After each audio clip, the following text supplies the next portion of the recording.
From my vantage point, not a single cloud is in the sky as we return to Russell E. Diethrick Jr. Park for our 4th of July exhibition game as the Buffalo Diesel come home to play the Jamestown Tarp Skunks. It's Matty G alongside Dre Guinness once again. Thank you so much for joining us. And Dre, I don't know about you, but you could not ask for a better day for baseball than this. Absolutely picture perfect. Not a cloud in the sky, blue bathing the sky, the sun is out, the field looks absolutely gorgeous, and a perfect day for exhibition baseball, as this is going to be an out-of-league game. Doesn't count in the stats, doesn't count in the standings, but on fireworks night, what a way to launch into a 4th of July holiday week. Absolutely. Now, we did push back the game a half an hour because it is fireworks night. We wanted to make sure that the sun is fully down before the fireworks get let off for those in attendance tonight. So that is the reason why we had a little bit of a late start. This is still on time and on schedule. And as the stars line the infield, like the inner circle with the batter's boxes, it's our 4th of July fireworks night. I'm excited. Dre's excited. It's going to be a great day, and it's going to be a fun day for baseball, especially considering that I don't think it counts for either team as it is exhibition. This game will be wiped clean. This is all just about fun, hometown baseball, almost street ball, if you will. Yeah, kind of get, some of the guys on the bottom of the roster getting some reps in here tonight. Completely different look from what we've seen normally from the Tarp Skunks. So, Ryan Hill taking that into account, resting some of his regulars, getting some of the guys that haven't gotten as many opportunities to get some playing time today in front of the home team. And I'm expecting fireworks during the game as well as after the game, because if there's one thing that the Tarp Skunks have shown in the past couple of games is that their bats have come alive. Last night at Batavia, they only were able to manage 5 hits. They ran into some great pitching last night. But, they have been swinging the bats well as of late, and hopefully, that will start to matriculate down the line from the top of the lineup all the way down to the bottom. Yeah, absolutely, and I think we should take a look at the starting lineup to see if those fireworks will come off the bat, hoping to see sparks on the wood tonight. Who's Buffalo got today? Well, Buffalo has an interesting lineup because they're not providing an extra hitter, and they only have 4 guys down in the dugout in relief. So it looks like, from what we have now, unless we are corrected during the course of the game, which can happen, leading off and playing shortstop will be number 7, Victor Mazzara. Batting second at third base will be Mark DeLeo. The right fielder batting third, Jacob Victor. The designated hitter, Nick Jasinski, will bat fourth. Max Schmarder, easy for me to say, will be behind the dish batting fifth. Joey Haynes at first, bat sixth. The left fielder, Jace Burden, bat seventh. Nick Galenti, the second baseman, batting eighth. Batting ninth, Adam Shabeta, playing center field. And on the mound, batting 10th, is going to be the pitcher, Andrew Fraun. Taking a look at the starting lineup for the Jamestown Tarp Skunks, again, a little bit different than what you're normally seeing in our lineup. Austin Matrenga leads off and bats first and plays at second base. Eli Harpolani in center field bats second. Henry Juan batting third and will be the designated hitter. Shaniel Maldonado batting fourth, the extra hitter. Tommy Schroeder in right field tonight bats fifth. Eli Wallace batting sixth and playing third base. Noel Brooks batting seventh behind the dish. The left fielder, Connor Kiefer, batting eighth, and batting ninth, Steven Scarfone at first base. And to round it out, Brandon McLean Banks at shortstop, batting 10. On the mound for the Tarp Skunks, a name that we have not seen on the mound in a Tarp Skunks uniform, kind of a surprise, but we'll see what he has. Clayton Kaiser will go for the Tarp Skunks. As the lineups have been exchanged, we are getting close to anthem time. Let's go ahead and let you know that support for our coverage of the Jamestown Tarp Skunks is brought to you by Plyler Entry Systems, the Davies Investment Group, and Prevention Works in Casa Trinity. We'd like to thank our sponsors for helping to make this and every live stream of the 2024 season possible.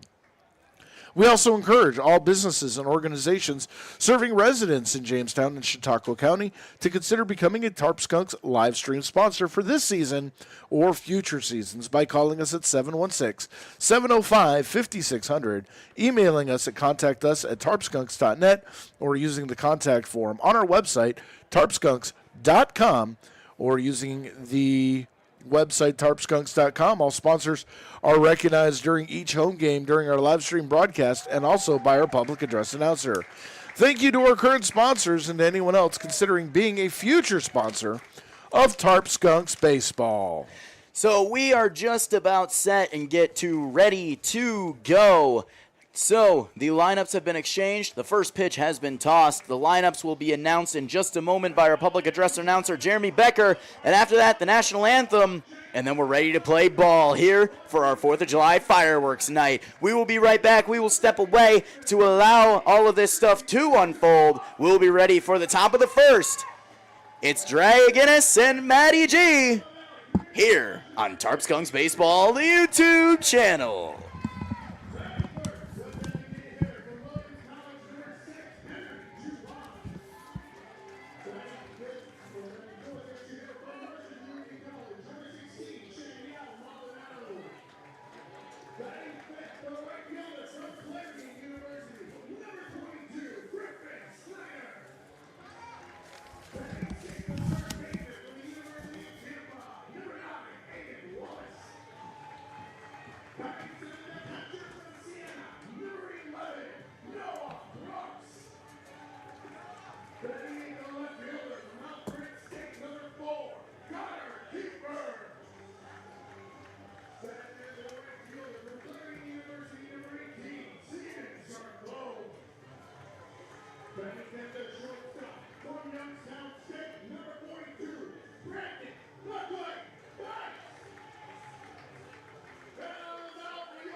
As the national anthem is over, I do want to let you know there is a correction on the starting lineup. It's Griffin Snyder in right field, not Tommy Schroeder. I blame my secretary. Also, Aiden Wallace at third. Who is your secretary? Exactly. Isn't it Dree Guinness? I don't know that person. Not at all. As we are set for Tarp Skunks baseball, this is going to be a fun one. Taking a look at the defensive alignment for the Tarp Skunks, it's going to be Connor Kiefer in left field, Eli Harpalani in center, Griffin Snyder in right field, Aiden Wallace at third base, Brandon McLean Banks at short, Austin Matrenga at second, Steven Scarfone at first. Behind the dish is going to be Noah Brooks, and on the mound, Clayton Kaiser, left-handed pitcher, making his first start for the Tarp Skunks. And here to tell you all about the first couple innings of this exciting exhibition match on Fireworks Night, it is Matty G. Thank you very much, Mr. Guinness. So Clayton Kaiser on the mound usually plays on the outfield portion of the field for the Skunks, but he will make a start tonight. 6'3", 210 pounds, a freshman from Drury University, an exercise physiology major, hailing from Willard, Missouri. So he will be seeing Mazzara, DeLeo, and Jacob Victor, the top three hitters here to lead off the game. Taking a look at Mazzara. He's from the University of Albany.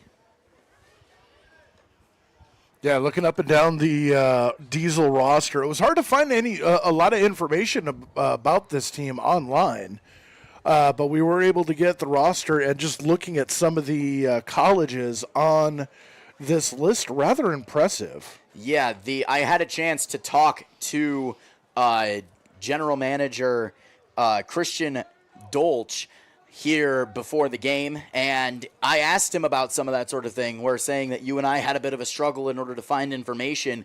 He goes, yeah, but don't underestimate them. Look at some of their colleges: Bonaventure, Canisius, like some of the guys that they have on here are nothing to sneeze at, and that's what I'm excited to see if it's going to be a competitive ball game tonight against the Buffalo Diesel, as Clayton Kaiser has finished his warm-up pitches, and we are all set and ready to go here at historic Russell E. Diethrick Jr. Park. The umpires are set and ready as well. They've done their signs. And we are underway. First pitch is a hit-by pitch. Clips him on the inner elbow. And Victor Mazzara is aboard. That's an unfortunate way to start a ball game for both a pitcher and a hitter. First pitch, hit by pitch. Doesn't set a tone. Mark DeLeo to the plate now. He will play third base for the Diesel tonight. He's from Mercyhurst University. He does have a brother on the team, Joe DeLeo. His first pitch high for ball one.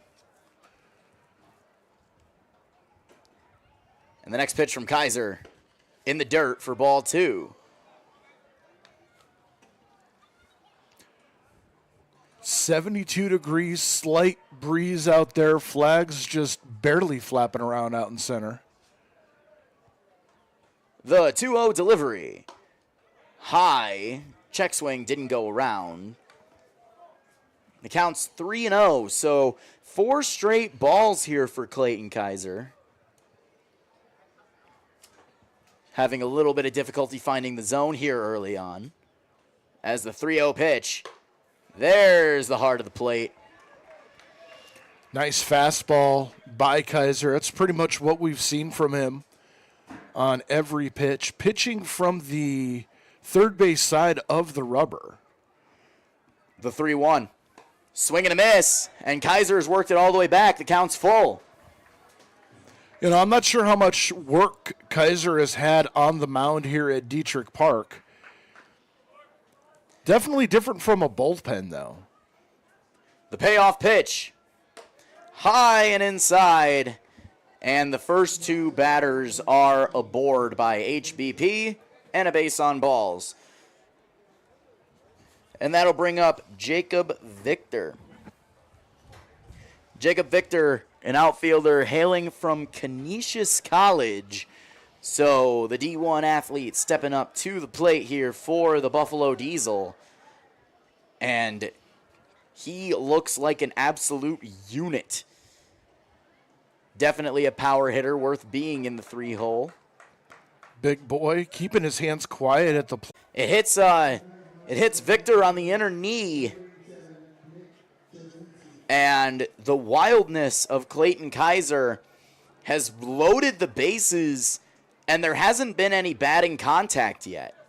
Yeah, and if I'm Noah Brooks, the first thing I'm going out there is I'm saying move closer to the center of the rubber, because he is having a difficult time with right-handed hitters. And I think it's because he's on the extreme part of the rubber. If he makes the adjustment, I think he'll be able to find the inside corner part of the plate a lot easier.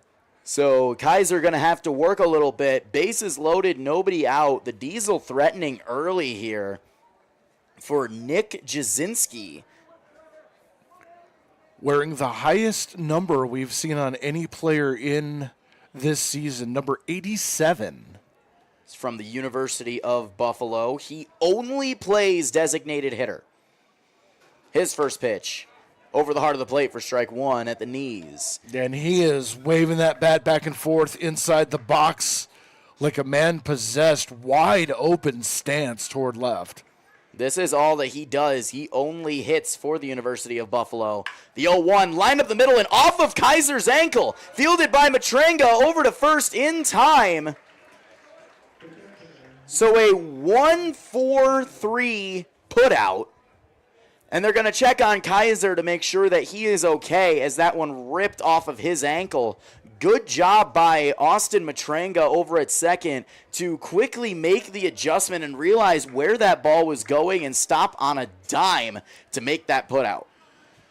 Kaiser appears to be okay. Yeah, that was a tough defensive play, breaking toward the bag on the initial line drive, and once it clipped off of Kaiser's ankle, having to change direction mid-stride. So a run does come across. So the score is 1-0 as Max Schmarter, the catcher, comes to the plate. His first pitch way high for ball one. Schmarter, a catcher and an infielder, hailing from the University of Tusculum.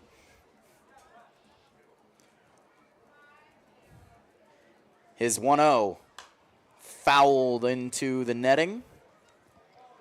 First souvenir of the night. I think that one went over the... He might have actually gone over the press box, as some of the grounds crew is standing on the rooftop watching the game from some of the best seats in the house. Almost got drilled. The 1-1. Swing and a miss. And Kaiser in firm control of this at-bat, counts 1-2. And Kaiser is most effective when he's throwing his fastball. He tried to throw a couple off-speed pitches, a little bit wild, and that's one of the things that I think the Tarp Skunks need to focus on more, is establishing the fastball before they start getting into the off-speed stuff. As that curveball was fouled into the light post and actually almost hit a Diesel player or two. Also almost went in their trash can. That would have been impressive. Off the light post into the trash can? Nothing but net. That's some dude perfect stuff right there. The 1-2 delivery. Curveball just inside. Good location by Clayton Kaiser. The right idea. But Schmarter holds off, and the count's 2-2. The pitch is worked the count full, 3-2. So you've got DeLeo off third and Victor off of second. Wallace playing even with the bag at third. Infield playing rather shallow.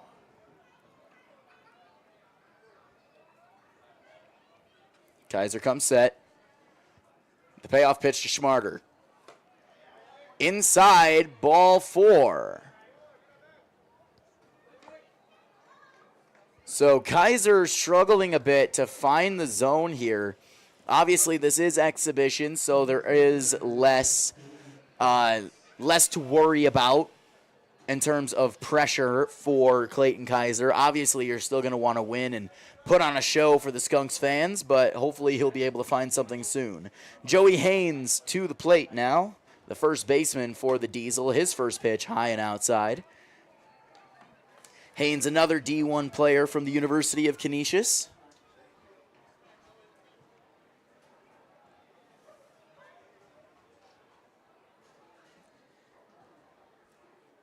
The 1-0. Inside, good stop by Brooks. As that pitch was in the dirt, keeping it in front of him. 2-0 the count now.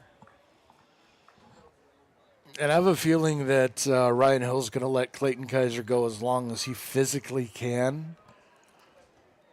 Don't want to, you know, on a day like this, you want to go ahead and give your bullpen guys as much of a rest as possible. The 2-0. High for ball 3.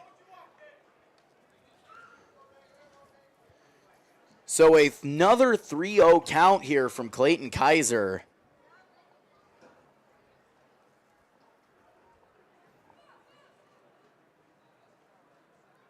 His 3-0 delivery.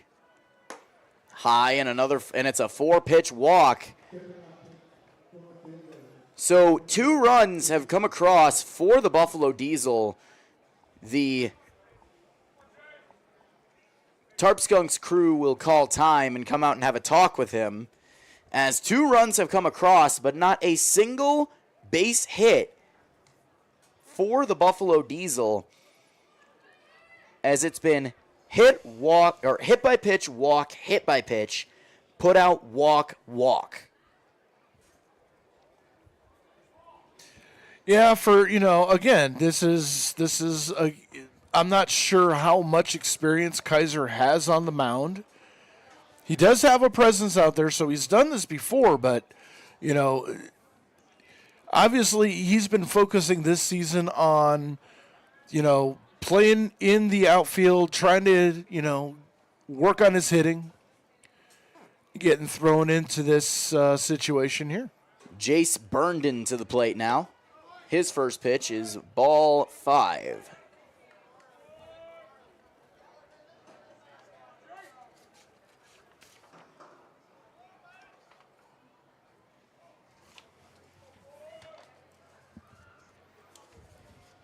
The next Kaiser pitch bounces in front of the righty batter's box.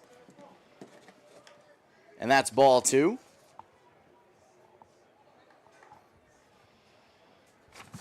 So Kaiser really struggling here. 2-0 the count, 1 out. Bases still loaded here for the Buffalo Diesel. The 2-0 delivery is outside for ball 3. So Kaiser can't really find the plate so far today. And at what point do you actually say, you know what, even though it's an exhibition game, I think we need to get someone else out there? Well, that's exactly what's happening as the bullpen has started warming up. The 3-0 pitch is ball 4 again, and that is 8 straight balls by Clayton Kaiser. 2 straight 4-pitch walks. And the Diesel are up early, 3-0 here.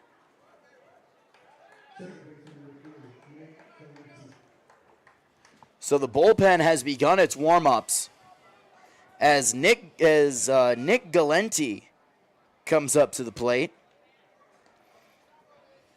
Galenti, an infielder from Central Methodist. His first pitch is ball 9. Good stop by Brooks to keep it in front of him and underneath him.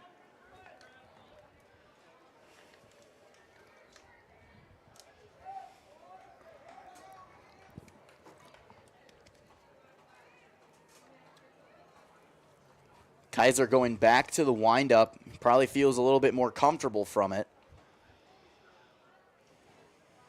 The 1-0 is high for ball 2, and that's the 10 straight balls from Clayton Kaiser. Kaiser really trying to dig deep here, trying to find where that zone is. The 2-0. Got the heart of the plate that time. And after 10 straight,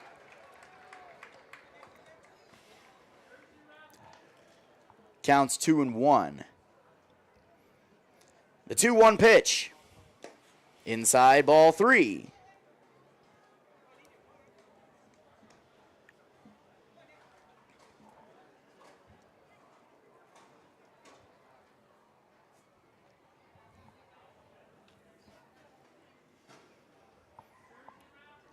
The 3-1 delivery. Over the heart of the plate, and the count's full. Fans trying to rally behind Clayton Kaiser as they can see that he is struggling, giving him some cheers for the next strikes. The payoff pitch. Swing and a miss. And Galenti is down on strikes. There are now 2 away here. And Kaiser has an opportunity to limit the damage as it is Adam Scabetta. Scabetta to the plate now with 2 away here. Scabetta from Niagara County Community College from NCCC. His first pitch, foul tip, strike 1. Kaiser starting to gain a little bit of confidence. Just rear back and throw. The Rick Vaughn approach. Forget about the curveball. Go for the eater. The 0-1. Over the heart of the plate at the knees. And it's 0-2. So 0-2, 2 out, bases loaded here. Kaiser with an opportunity to limit the damage and shrink that crooked number, not let it progress any further. The 0-2. Ground ball up the 3-4 hole and into right field for a base hit. 1 run across, 2 runs across as the ball is cut off by Steven Scarfone. As the first hit of the night is a big one, a 2-out, 2 RBI single, and it is 5-0 now. And I have a feeling, Dre, that if Scarfone didn't cut that off, that they had a shot at having the 3rd out of the plate there. Yeah, absolutely. The throw was very online. Scarfone, though, I think was just trying to prevent the runner going from 2nd to 3rd, though. As the pitcher, Andrew Fraun, to the plate now. His first pitch high for ball 1. That's Burdon on second base. Scabetta at first. The 1-0 fouled in the box and off of the pitcher's ankle. And, you know, Fraun took a big hack at that. He's almost putting as much power into it as someone like Madison Bumgarner. Remember when he used to hit? He had some power in his bat that was almost scary at times. Oh, yeah. Being a Giants fan, Mad Bum is very familiar with me as far as, one of the most memorable. He had a 2-home run game opening day against Arizona. So that pitch was inside. It's 2-1 the count. The pitch to Fraun from Kaiser, fouled back and off the press box. One of the things that I've always thought about Mad Bum is, he started to lose it a bit in Arizona. Well, he started losing it in San Francisco, but then went to Arizona and struggled mightily. I don't know why they didn't just put him at DH. Because he could have probably extended his career another 5 years just playing DH. The 2-2, runners go, swing and a miss. Fraun down on strikes, but not before the major damage was done. 5 runs on only 1 hit as Kaiser comes off the field struggling a little bit. We're going to see if he stays out for the 2nd inning, but we go to the bottom of the 1st. 5-0 Diesel. Skunks coming to bat.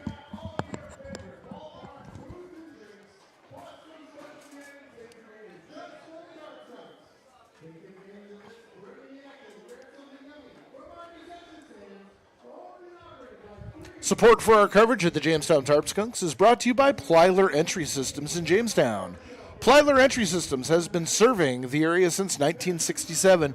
They're a proud member of the Builders Association of Northwestern Pennsylvania, the Manufacturing and Business Association, and the International Door Association. They offer a wide variety of products from a number of the major manufacturers within the industry.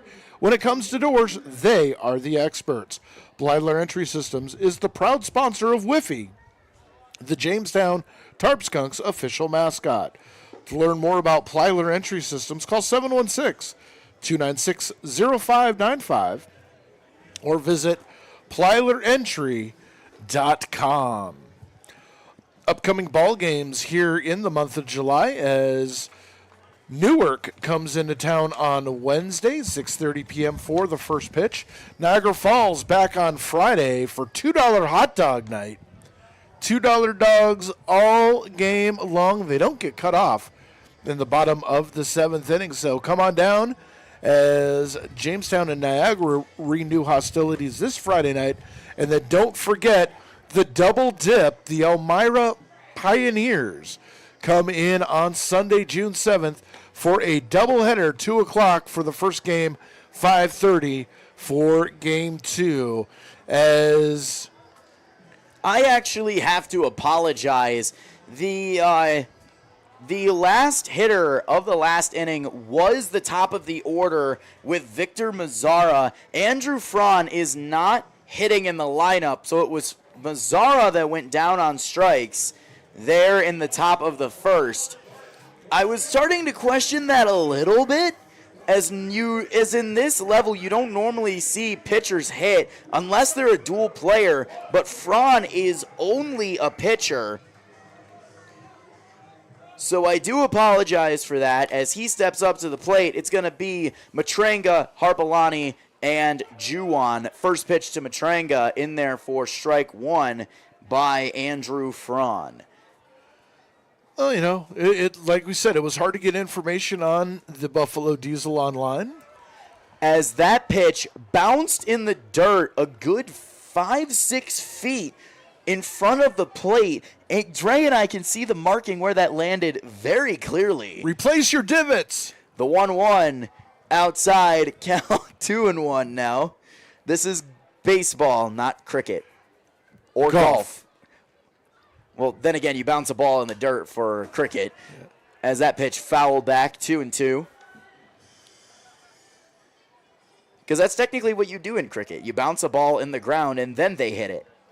Yeah, and I don't know how many times I've tried to watch cricket. I don't understand it at all. Me neither. The 2-2 inside, 3-2. Matranga working the count full. Skunks got a lot of work to do with the bats as they are down 5-0 here only in the bottom of the first. The payoff pitch, ground ball toward the Tony Gwynn hole, fielded by Mazzara. Long throw, pulling Haynes off the bag, and Matranga aboard with a leadoff single. Yeah, that was a tough play for Mazzara at short, having to range all the way to third base and then from deep in the hole stop his momentum and try to get the throw off. That was a good piece of hitting by Austin Matranga going the other way. And that brings up Eli Harpalani to the plate now.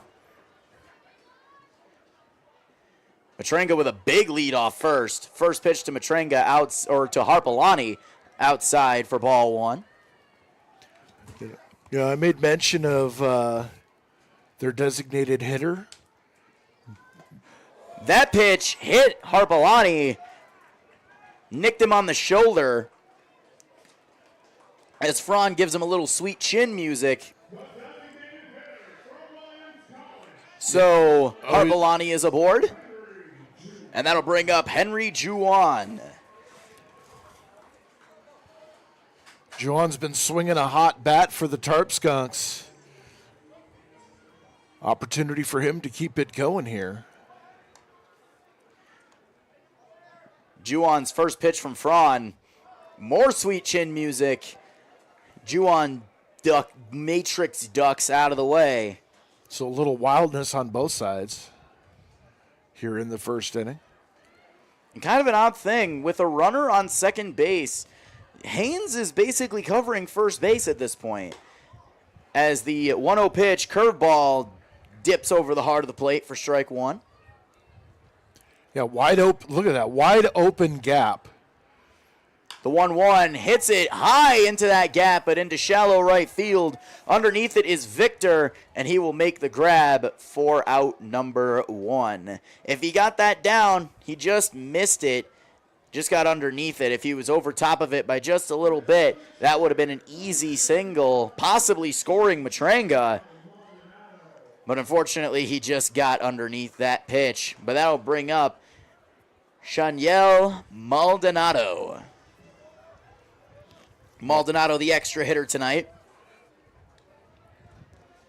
His first pitch is in the dirt. Matranga's going to try to advance the throw. Swim move around the tag. That's some Javier Baez swim move crap right there by Matranga. Riskiness paying off. I thought he was dead to rights. Yeah, absolutely. Thought he was dead to rights too, but, you know, umpire was right there to make the call. The 1-0 pitch over the heart of the plate for strike one. Harbalani did not advance on that pitch, so it is runners on first and third. The 1-1 over Shaniel Maldonado's head. Both runners will advance, and a run will score as the wild pitch makes it 5-1, and Harbalani advance into second. You know, the Tarp Skunks don't get many of these kind of breaks, and it's nice to see one going their way. See if they can continue to move the lineup along and put up a crooked number in response. So, the 2-1 ground ball over the head of Fran, fielded by Galenti. The throw to first in time. Harbalani advancing on the play. But Maldonado on the 4-3 put away. There are two out for Griffin Snyder.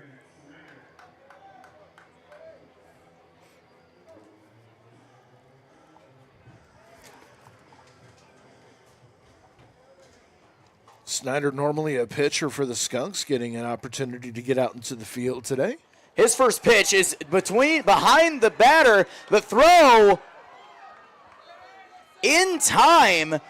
What a play by Schmarter to get Harbalani at the plate. Harbalani tried almost like a Josh Harrison-esque move around the plate, but good job by Fran sticking with it for the third out of the inning. One run on one hit, no one left on base. We go to the top of the second. It's 5-1 in Diesel's favor.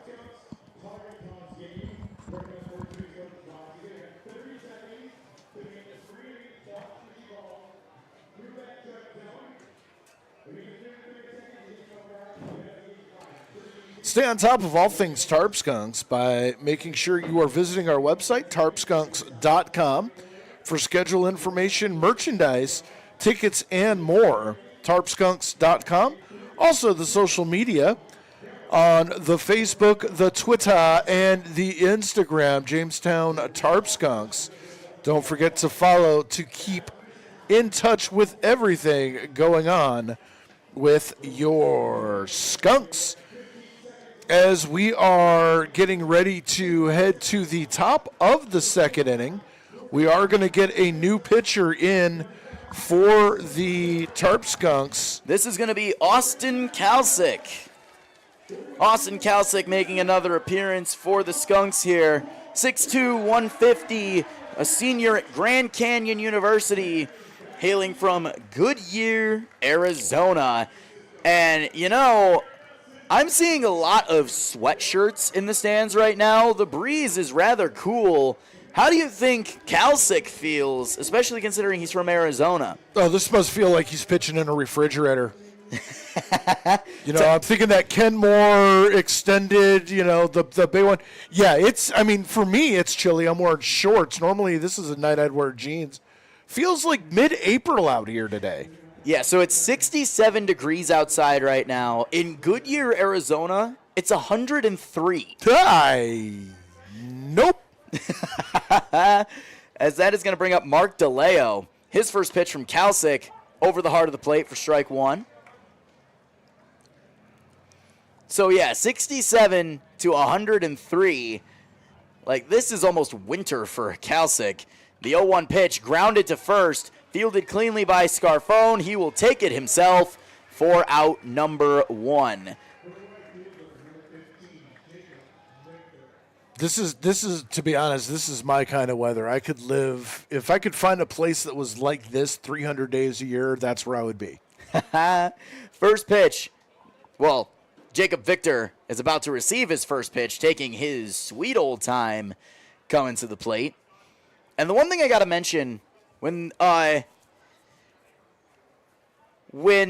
talked to, as that first pitch in the dirt for ball one, when I talked to Christian Dolce about this team, the Buffalo Diesel, he didn't tell me that the manager is from FSU. As that first pitch that next pitch over the heart of the plate, 1-1 the count. Paul Wolf from Florida State University. As that pitch hit high and deep into left field, going back is Kiefer. He will make it about 20 feet from the warning track. The grab for out number two.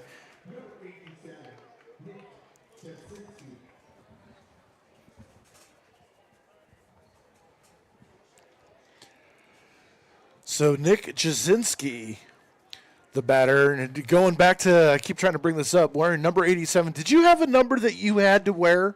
Were you superstitious about your number? Yes. What number was that? 51.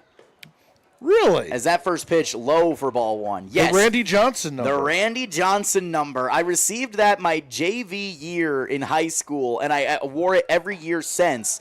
Check swing did go around, counts 1-1. So, yes, I received it from my coach, and he said, you remind me of him. I don't know why, considering I'm not as tall as him. That pitch over the heart of the plate for strike two, counts 1-2. I'm nowhere near as tall as the guy, and I was still in JV baseball in high school. But after that, ground ball through the Tony Gwynn hole, and it's a base hit for Nick Jasinski. And, I've never been as big as him. I never threw as hard as him. But the moment that happened, I was like, yeah, I'll stick with this. Maybe it was the goatee. Did you have a goatee at the time? Not at the time, no. Remember, I was still in JV baseball in high school at the time. I didn't start trying to grow anything until I was like 18, 19 years old. So first pitch to Max Schmarter. Ground ball, weak chopper, foul. So, yes, 51 was my number if I could have it. Because there were other teams that had uniforms that were provided for us. Mm-hmm. And then if I had that, if I had to choose from the numbers available, I would try to go for 6. Pickoff attempt over to first, nothing doing there. Why 6?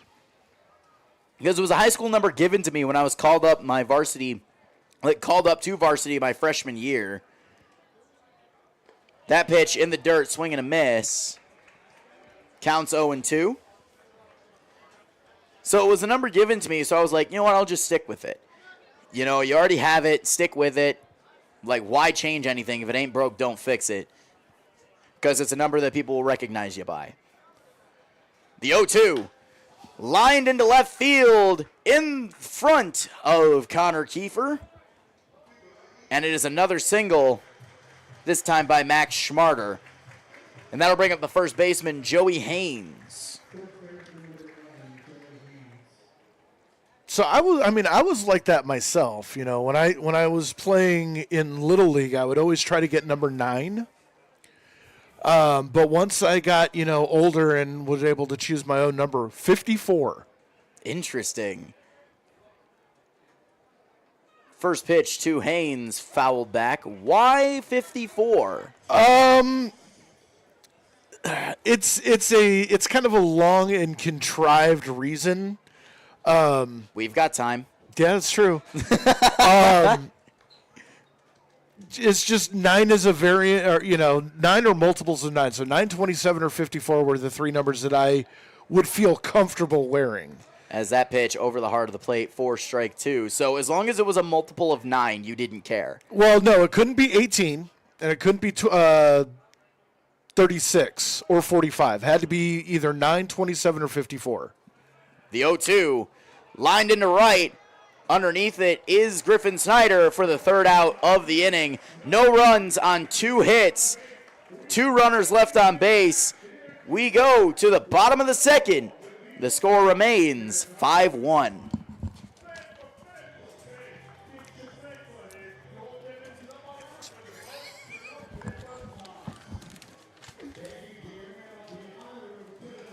Support for our coverage of the Jamestown Tarp Skunks is brought to you by the Davies Investment Group in Painted Post, New York. In a world filled with financial choices, finding the right path can be daunting. But fear not, because the Davies Investment Group of Benjamin F. Edwards is here to guide you every step of the way. With over a century of combined experience, this dedicated team is committed to helping you achieve your financial goals. They take the time to understand your unique needs and aspirations, crafting personalized strategies designed to grow and protect your wealth. But they don't stop there. They collaborate with your trusted advisors to ensure a comprehensive approach tailored specifically to you. When it comes to your financial future, trust the experts from the Davies Investment Group of Benjamin F. Edwards. Contact Davies Investment Group today at daviesinvestmentgroup.com or visit them at 310 Town Center Road, Suite 201, Painted Post, New York, 14870. Davies Investment Group, member SIPC.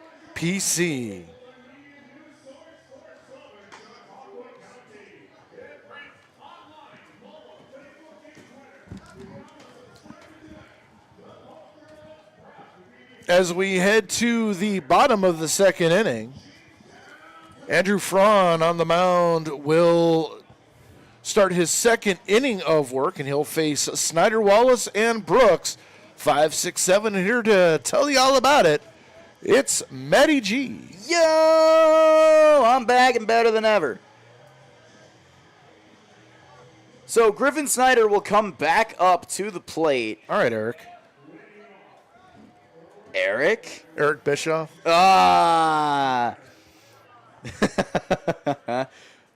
First pitch to Snyder. First new pitch to Snyder in the dirt for ball 1. Snyder didn't get a chance to finish his at-bat last inning because Harpelani got put out for the third out of the inning. As that pitch on the outside corner for strike 1. The 1-0. Or 1-1, sorry. Grounded over to short. Fielded cleanly by Mazzara. The throw in time. And a 6-3 put away is the first out of the inning. That was a nice hit, though, by Snyder. Hard hit, ground ball. Mazzara had to drop to a knee to field it. So Aiden Wallace to the plate now. His first pitch from Fraun, lined into right center field, and that's going to drop for a base hit. So a one-out single for Aiden Wallace. And a one-pitch at-bat brings up the catcher, Noah Brooks. Yeah, that was a nice approach. Looking first pitch fastball, kind of stayed back on it for just a little extra, drove it into right field. That one almost, if it had a little bit more juice to it, could have gone deeper in the gap. First pitch to Brooks. A little bit high for ball 1. Going back to the numbers thing, though, my brother pushed me to try to join the high school football team. That pitch actually hit the light. Did not break it. Did not break it. I don't know how, but it went inside the light. One of the lights on the light post staff. The 1-1 pitch. Foul back, and the count's 1-2. So he convinced me to go out for football, so I did. And my intention was I wanted to go play linebacker because linebackers get their numbers in the 50s. I thought I was going to get 54. They gave me 56, and I quit.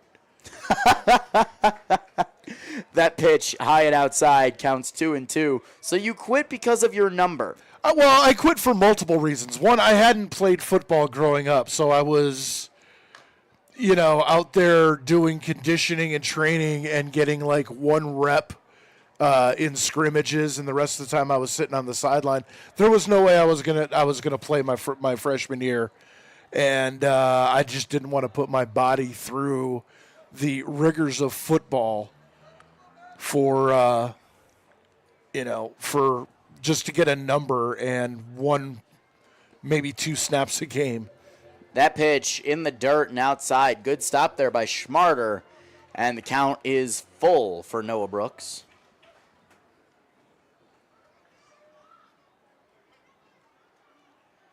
The payoff pitch. Ball 4. That pitch high and in. And Noah Brooks is aboard. And that'll bring up the left fielder, Connor Kiefer. Connor Kiefer I did notice, he exchanged words with Jacob Victor, the right fielder who was on second base at the end of last half inning. They did exchange words. They were smiling and having a good time about it. That pitch for strike 1. I think they're friends because I know that Kiefer was down behind home plate before the game started. That pitch swung on and missed. And as he came in to the ballpark, gave him a big hug, shook his hand. Connor Kiefer is local from this area. The 0-2 pitch. Called strike 3 on the outside corner. It is a 3-pitch put away by Connor Kiefer. And that'll bring up Steven Scarfone. So with 2 away, Aiden Wallace off second, Noah Brooks off first, Steven Scarfone to the plate with Brandon McLean Banks on deck, should he make an appearance. That pitch, heavy, swung on and missed. So hard that he knocked off his elbow guard. That was a gigantic rip, trying to get one that he could get under and drive, but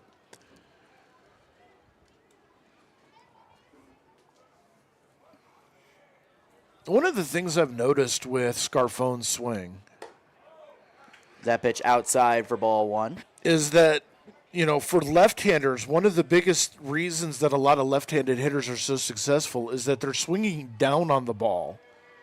Scarfone seems to just have an uppercut. The 1-1. Called strike 2 on the outside corner. Scarfone a little confused about that call. He's also had issues with the outside part of the plate the entire season. The 1-2. High and outside. And it's almost like Fran got the scouting report.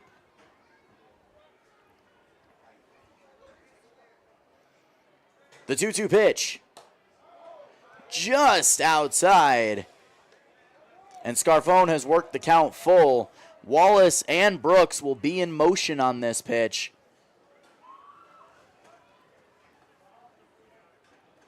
The payoff, runners do go. Called strike 3 inside at the knees. Scarfone a little frustrated with himself, but that is that. No runs, 1 hit, 2 runners left on base. We're going to go to the top of the third. The score remains 5-1.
So Austin Kalsick comes out for his second inning of work. He will be facing 7, 8, 9, Burden, Gelenti, and Scabetta. So here to tell you all about it here in the top of the third is Dre Guinness. Thank you very much, Matty, as we settle in for the third inning.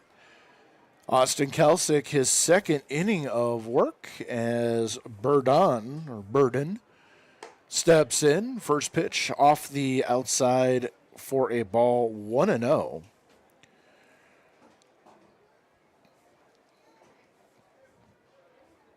Burden walked back in the first inning and earned an RBI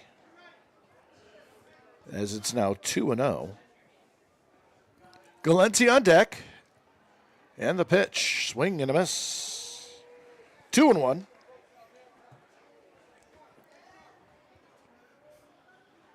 Going back to the heat switch for Austin Kalsick, the temperature is supposed to drop into the 50s as we continue on later in this game. So eventually he might be putting some sleeves on. 3-1 the count and the pitch. Swing and a miss. 3-2.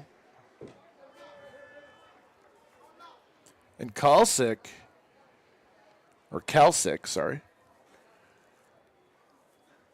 just rearing back and throwing. And that fastball just missed for ball 4. I thought that was strike 3. I think Kalsick and Henry Juan also thought that too, but to no avail. So that's going to bring up Nick Galenti, the second baseman. Struck out back in the first. Runner leads from first, and the pitch is fouled. And it's 0-1.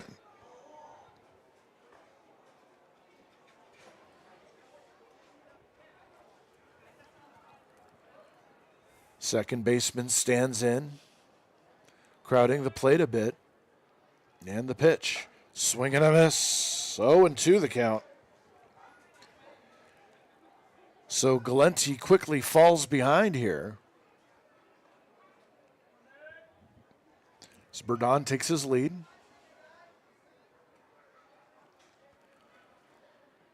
The 0-2 pitch. High for a ball. 1-2.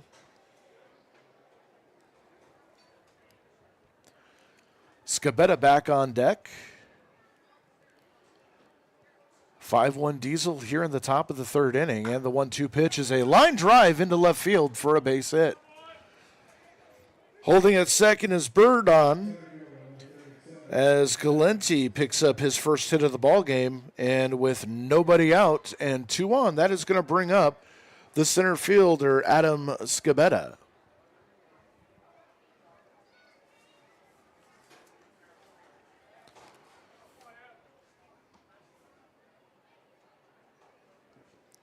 Kalsick looks in, likes the sign he gets, and steps back off. Wipes some of the sweat off his forehead. Just keeping Burden in check. As the first pitch taken for a strike at the knees, 0-1. Burden active over there at second. And I like the way he takes his lead. He takes about 5 steps backwards off the bag and then creeps up as a swing and a miss for strike 2.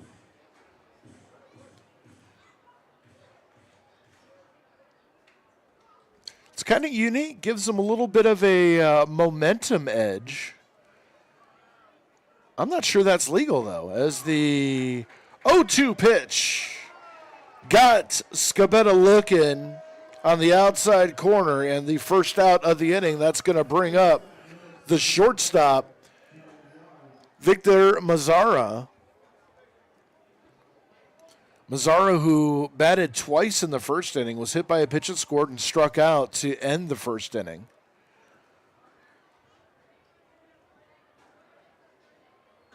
And the first pitch. Check swing, the appeal down. And no go. Oh, a 1-0 count.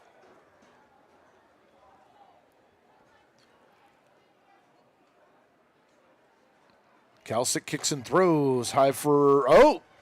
I thought that was a ball, and that was called strike high at the letters.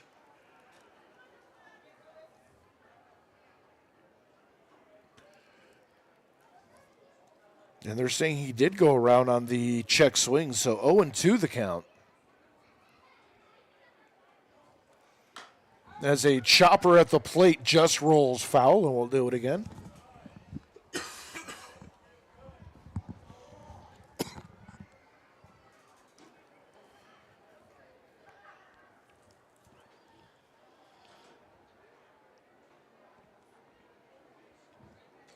So Mazzara in a hole here, 0-2, 2 runners on, 1 away here in the top of the third inning. Berdon off second, Galenti off first. Kalsick with a long look and the pitch. Swinging, there's a little line drive caught by McLean Banks. Steps on the bag for the unassisted double play.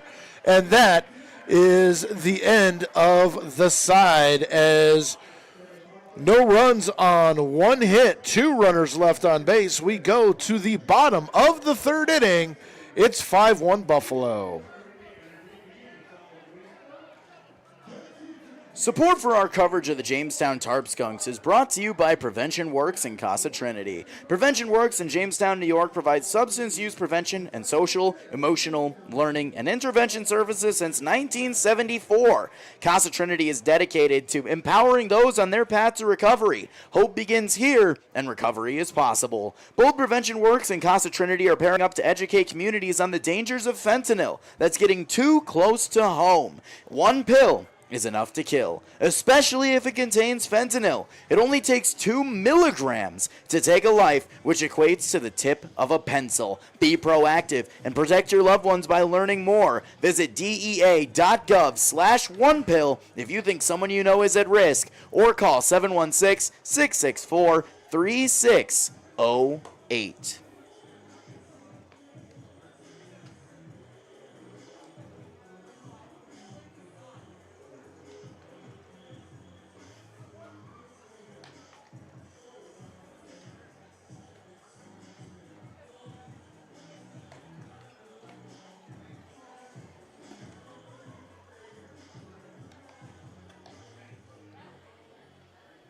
So as we go to the bottom of the third inning, it's going to be Brandon McLean Banks and then the top of the order, Matranga and Harpalani.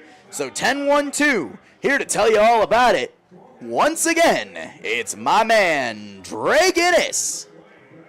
Thank you very much, Matt, as Brandon McLean Banks steps in. His first at-bat of the evening, wearing number 42. And the first pitch taken for a strike. 0-1 the count. It's always weird to see somebody at any level wearing 42 now, as the 0-1 pitch cut on and missed. 0-2. And the pitch outside. 1-2. As you all know, the great Jackie Robinson has his number 42 retired all throughout Major League Baseball. And a part of me feels like that actually should be extended throughout all baseball. At every level, college, high school, pros, ground ball, into the hole at short. Madraza throw, not in time, as Brandon McLean Banks beat out a deep infield single in the hole. Again, a long throw there by Mazzara. I give him props for, making that play. But unfortunately, he just didn't have the ball in time, so couldn't make the release, and McLean Banks is aboard with an infield single. As Austin Matranga steps in, that's how he got aboard back in the first inning. Third baseman playing even with the bag. And a quick check over at first. McLean Banks not going anywhere. At least right now. Matrenga, the left-hander, stands in. There's a big gap on the right side. There's a ground ball through the gap into right field. A base hit. McLean Banks round second. He'll pull into third.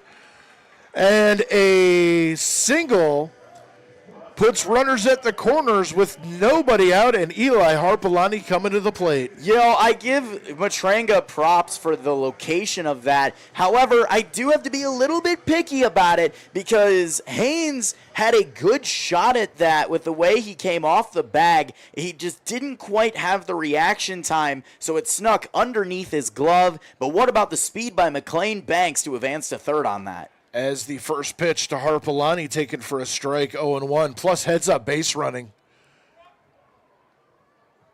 He knew that ball wasn't hit very hard and that Victor was going to have a little more time to get to it. So getting himself into scoring position. Harpalani looking for a productive at-bat here. The 1-1, runner goes, swinging. There's a little flare out into right field. That is going to fall for a base hit. McLean Banks scores. Matrenga moves to third. And with a beautiful Texas Leaguer RBI, Austin Matrenga at first. It's now 5-2. I had to hold my breath for the location of that ball and what Matrenga was up to. Hit and run was put in play, and Matrenga was nearly at second base by the time he realized that the ball was in the air. If that was caught, it was going to be an easy double play. Absolutely, as Henry Juan takes the first pitch, he sees for a strike. 0-1 the count. Flew out to right field his first time up, and the pitch on the outside corner, 0-2. Does not like that call. That's 3 consecutive hits for the Tarp Skunks. Henry Juan looking to continue that here as that's outside for a ball. We used to call this a beer inning. So when you get on a beer roll like this, you get 3 guys on. Whoever breaks the beer roll has to buy. As there's a ground ball off the glove of Fraun, picked up by Mazzara. Absolutely no play, and scoring is Matrenga, an infield hit for Henry Juan, and an RBI. And it's now 5-3. And it's an RBI single. So the beer roll continues. Yep, falls on Shaniel Maldonado. Now, I do have to clarify, though. A walk does count. So as long as you get on base. As long as you get on base. So a hit by pitch counts as well. Yes. Okay, so it's just you have to get on base. Yes. Got it. What if it's like a fielder's choice? Does that count? Nope, that doesn't count. Fielder's choice doesn't count. Okay. So if it's a fielder's choice, then you get like the Bud Light, the Coors Light, and things like that. So you get the cheap stuff. The cheap stuff, yeah. But if it's like a fly ball out or something like that, that's when you're getting into the Sam Adams territory. And just to be clear, we are saying now, drink responsibly. Absolutely. As the first pitch to Maldonado sails over his head to the backstop. And that's the second time that Fraun has thrown at the head of Maldonado. If you remember, back in the first inning, that same exact thing happened, allowing Harpalani to try and advance to the plate. So Maldonado now stands in. The 1-0 pitch taken for a ball, 2-0.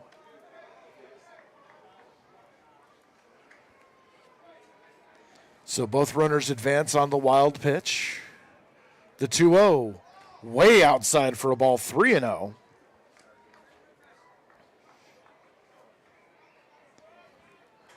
So Maldonado in the driver's seat. Hitters count, 2 ducks on the pond, or 2 skunks in the forest. And the 3-0 pitch cut on and missed, 3-1. That's what I thought.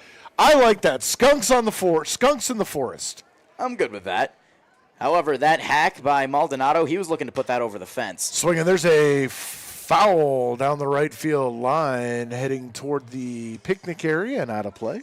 That picnic area, the Surf It Club. If you can tell me what Surf It means, I'll give you extra props. Surf the internet? I don't know. Nope. 3-1. There's a ground ball to second. That should score a run. Maldonado thrown out at first. Sam Adams. No, that was a fielder's. Well, that's not a fielder's choice. That's not a fielder's choice. Yep. That's an RBI ground out. That is. So, Sam Adams all around. However, most of these guys are under 21, so we. All right, Dr. Pepper's Dr. Pepper. and A&W root beer all around for everyone. Club soda. It's now 5-4, and the first pitch in the dirt. That is going to tie the ball game. As coming in to score is Henry Juan. And we are reset at 5 apiece. And that is what you like to see. These Skunks have no give up, no quit in their system. That's all they do. If they have an inning like the top of the first, they just whittle away inning by inning. And as the next thing you know, the game has gone too fast for the Buffalo Diesel. And just like that, in the bottom of the third, we are tied. This is a brand new 0-0 ball game. So Griffin Snyder standing in now, taking a strike, 1-1. Bases clear. And the pitch. Oh, and that hit him right in the back, and he not happy about that. You can see the grimace on his face from here. The only thing he could think to himself is, ow. I'm getting that the Peter Griffin vibes.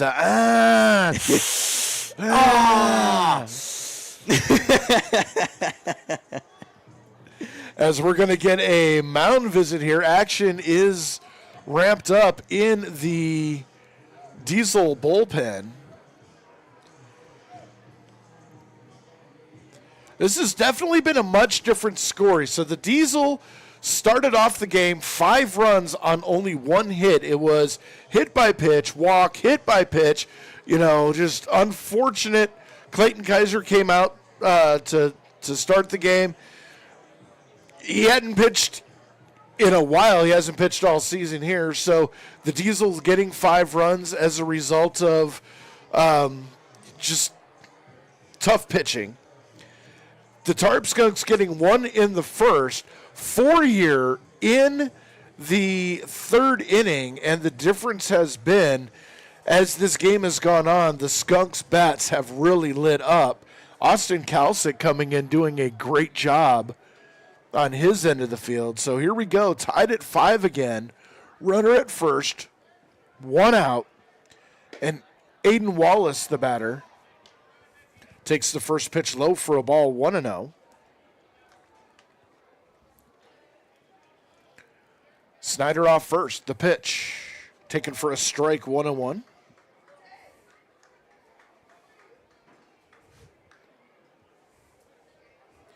This is the kind of inning the Skunks have been waiting for a while, as that pitch popped up on the infield. Coming in is the first baseman, Haynes. He overruns it, and it falls behind him. And all that is going to be is an eventful strike, too. You can't say the wind knocked it down, because there is no wind. No, but also you have to cut him Haynes a little bit of slack with how high that ball was hit. Running while looking straight up, you have a possibility to become dizzy and misjudge the depth perception, because there really is no depth to percept there. As the 1-2 pitch taken outside, close for a ball, 2-2. Yeah, I'll concede that point. Pitch taken for a ball. Snap throw down to first. Gets behind Haynes and goes into right field. Griffin Snyder will advance on the throwing error by the catcher, Schmarter. And it's 2-2. Or make that 3-2. Wallace waits, in that pitch taken inside for a ball. And he draws a walk. The inning continues for Noah Brooks. There are a ton of fans here in the stands today. Definitely a lot of people coming out to see some hot Tarp Skunks action, as this inning is definitely going to continue. The Tarp Skunks are looking to see if they can put up more than just that top of the first inning. As Noah Brooks takes the first pitch for a ball, 1-0. Go-ahead runner only 180 feet away. as that pitch misses low for a ball, 2-0. As the action in the Diesel bullpen continues to heat up.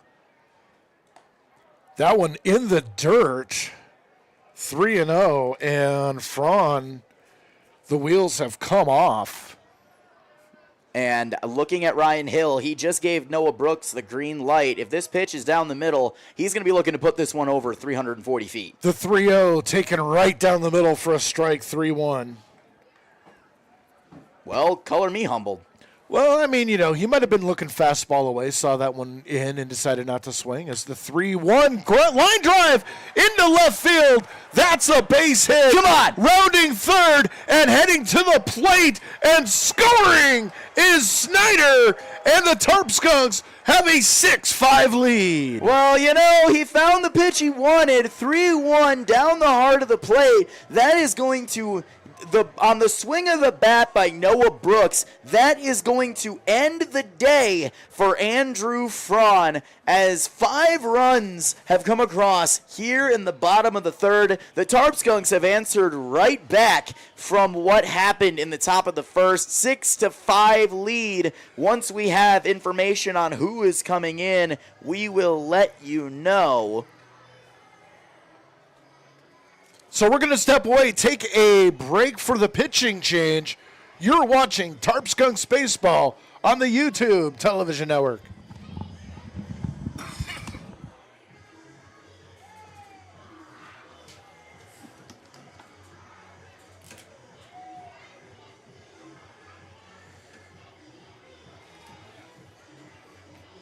So coming into the game now is going to be Manny Alemany.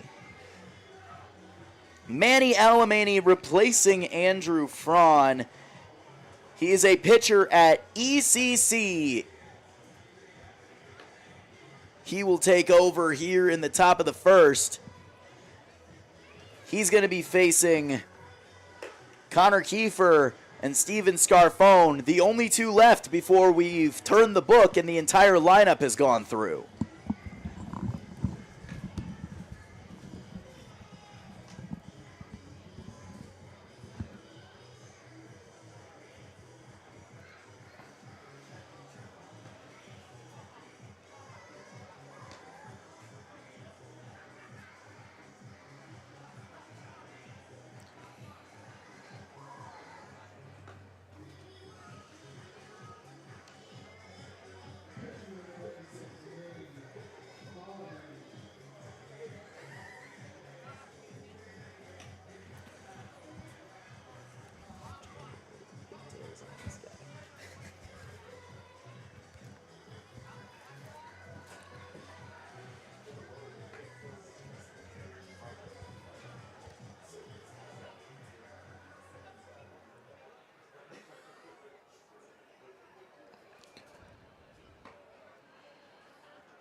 So Manny Alemany finishes his warm-up toss as right-handed hitter, inheriting a jam as the Tarp Skunks have put up 5 runs this inning. Only 1 away here in the bottom of the third. Noah Brooks at first, Aiden Wallace at second. Connor Kiefer stepping in for his second at-bat of the game. So we'll see what Alemany has as the first pitch. Swung on ground ball up the middle. That's going to be a base hit. Rounding third and being held there is Wallace as the throw from center field goes under the legs of Schmarter at the plate.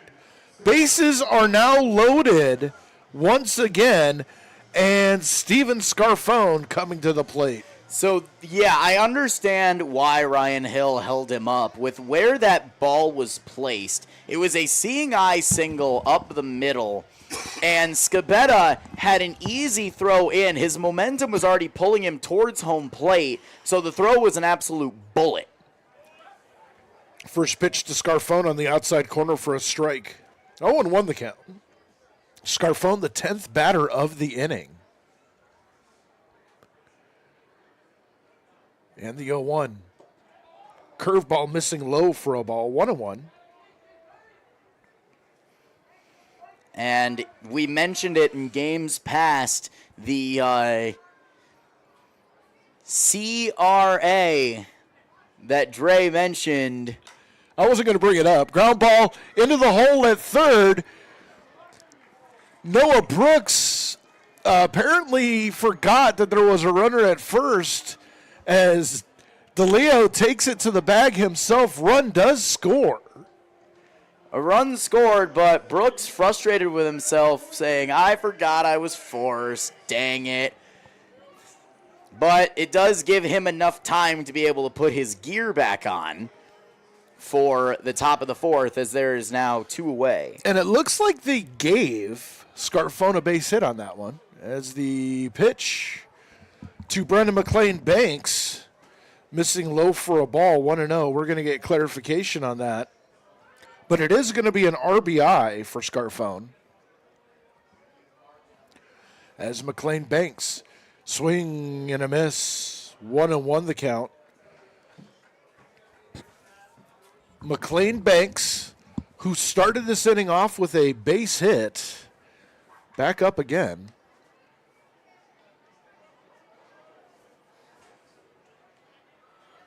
As the 1-1 pitch cut on and missed. 1-2.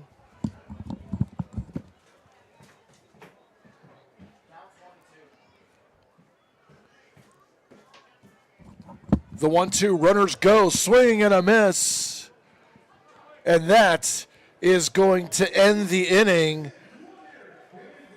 But the Tarp Skunks retake the lead on 6 runs on 7 hits. 2 runners left on base. We go to the top of the 4th inning, 7-5 Skunks.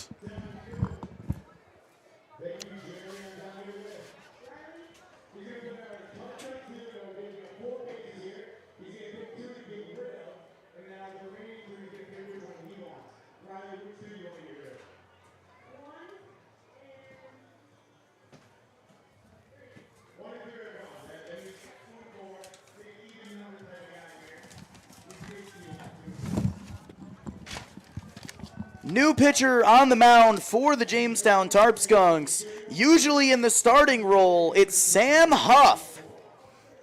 Sam Huff making his return.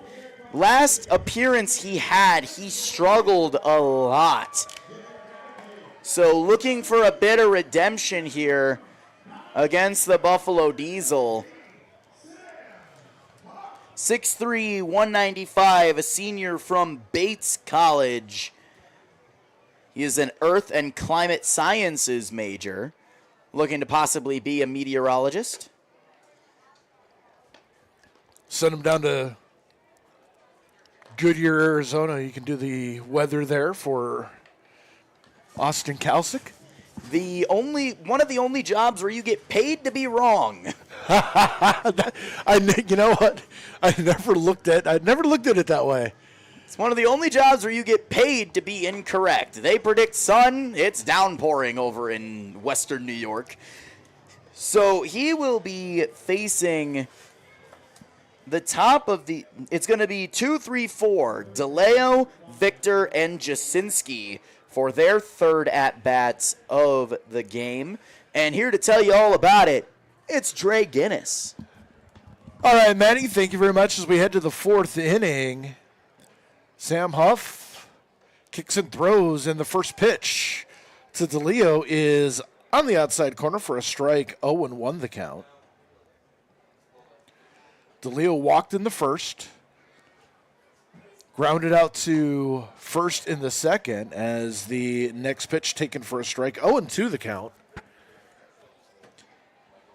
So if that's confusing, imagine how it is looking at the scorebook. As Huff, 0-2, curveball on the outside misses, 1-2 the count.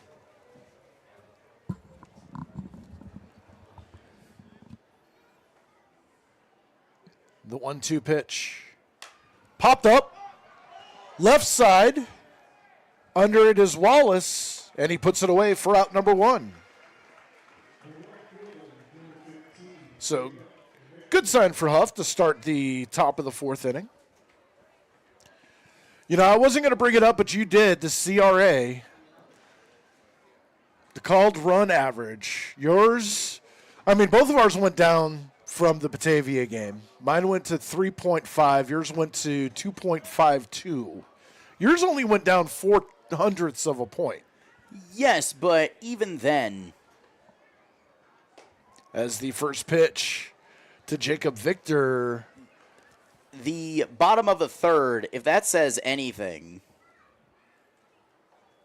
Are we counting this since it's an exhibition Absolutely, game? yeah, because we've got Salamanca and Olin on there as well. Sir Salamanca, see? Salamanca and Olean. Olean. Well, you could tell I'm not from here as the pitch. That one hits Victor in the elbow pad, and so he will get to first.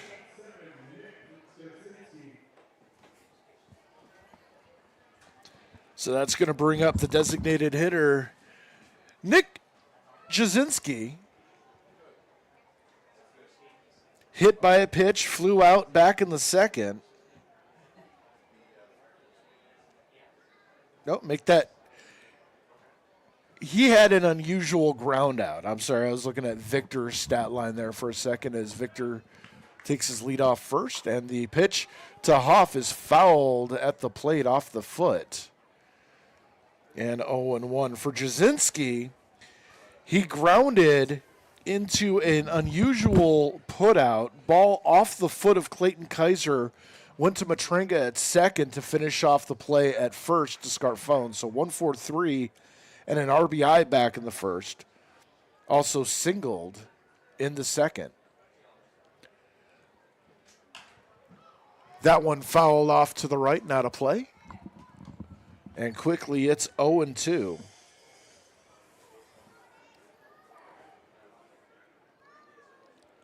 Jasinski up there for one purpose, and that is to hit the ball as hard as he humanly can.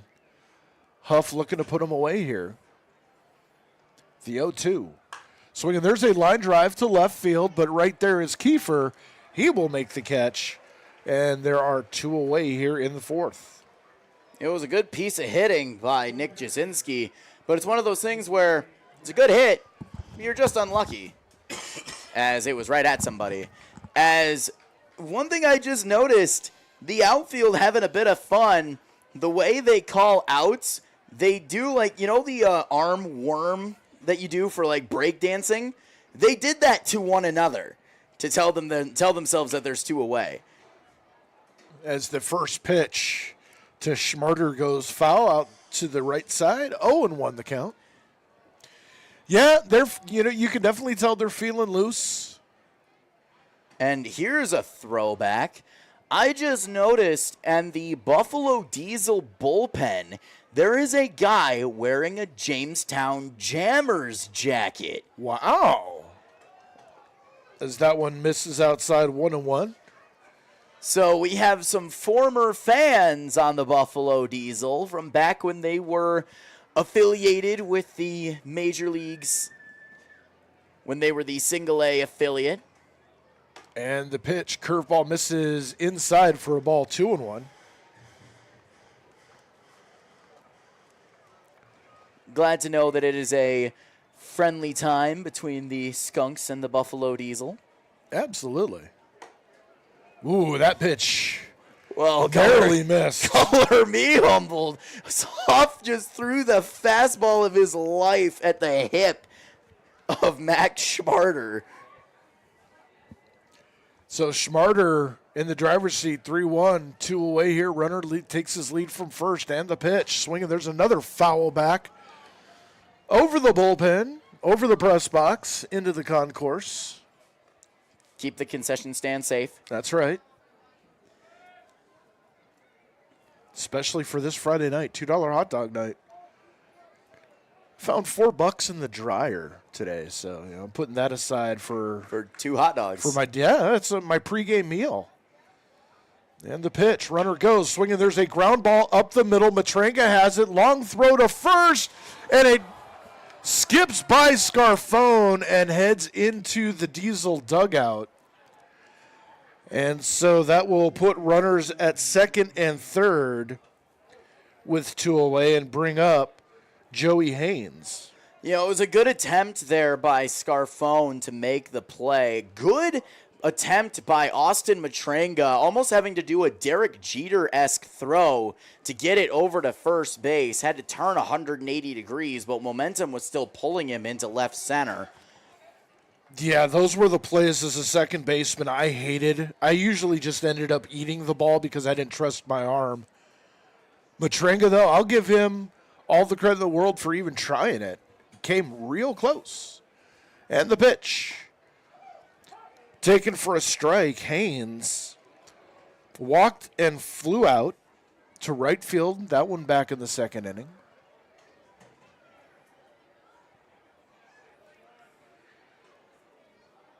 As Huff trying to get out of this jam here. Curveball misses inside for a ball, 1-1.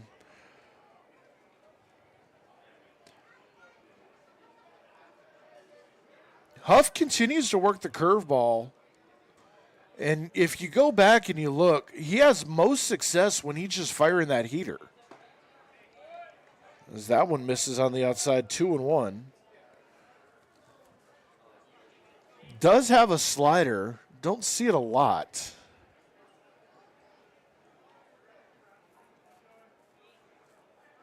As the 2-1 pitch. Another curveball, this time line foul. Look out. And it looks like everyone's okay. Scared a kid.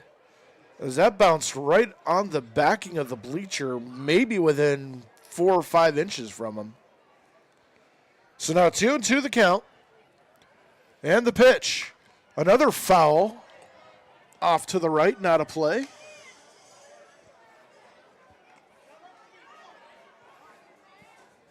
Bouncing off of the bathroom building, as well as taking out a pack of turkeys.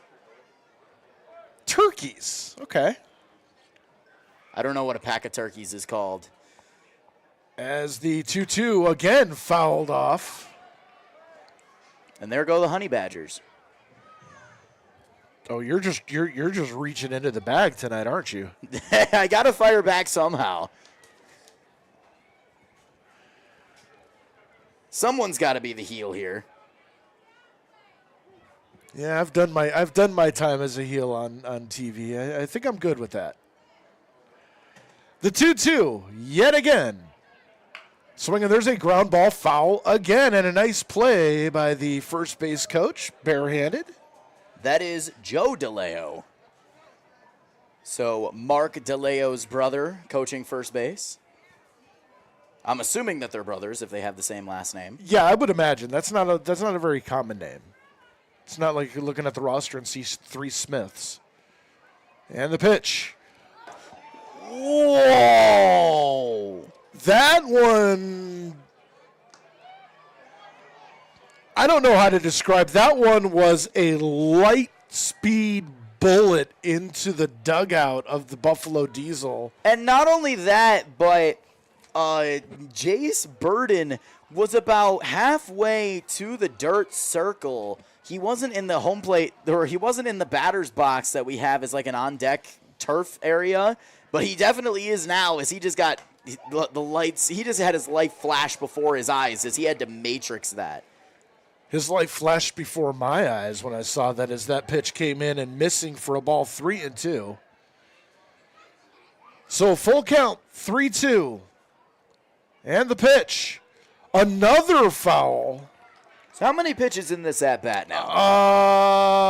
Well, we have 5, 6, 7. I think this is like 11 or 12.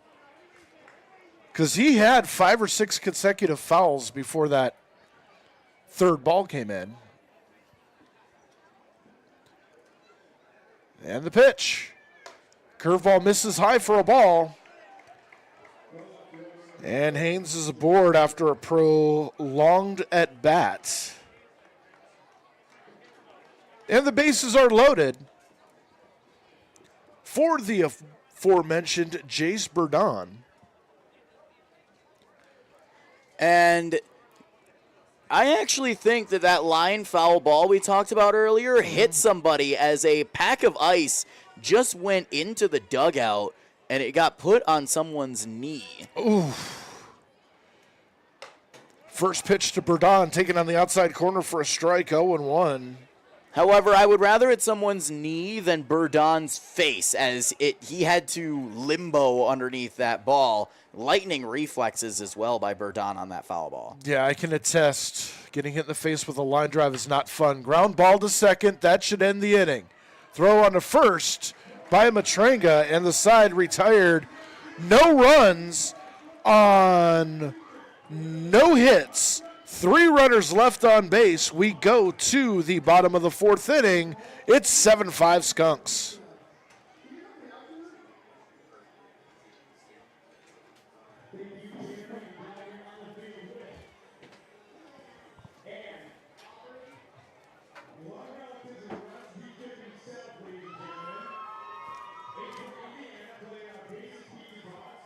Support for our coverage of the Jamestown Tarp Skunks is brought to you by Plyler Entry Systems in Jamestown. Plyler Entry Systems has been serving the area since 1967. They are a proud member of the Builders Association of Northwestern Pennsylvania, the Manufacturer and Business Association, and the International Door Association. They offer a wide variety of products from a number of major manufacturers within the industry. When it comes to doors, they are the experts. Plyler Entry Systems is the proud sponsor of Whiffy, the Jamestown Tarp Skunks' official mascot. To learn more about Plyler Entry Systems, call 716-296-0595 or visit plylerentry.com.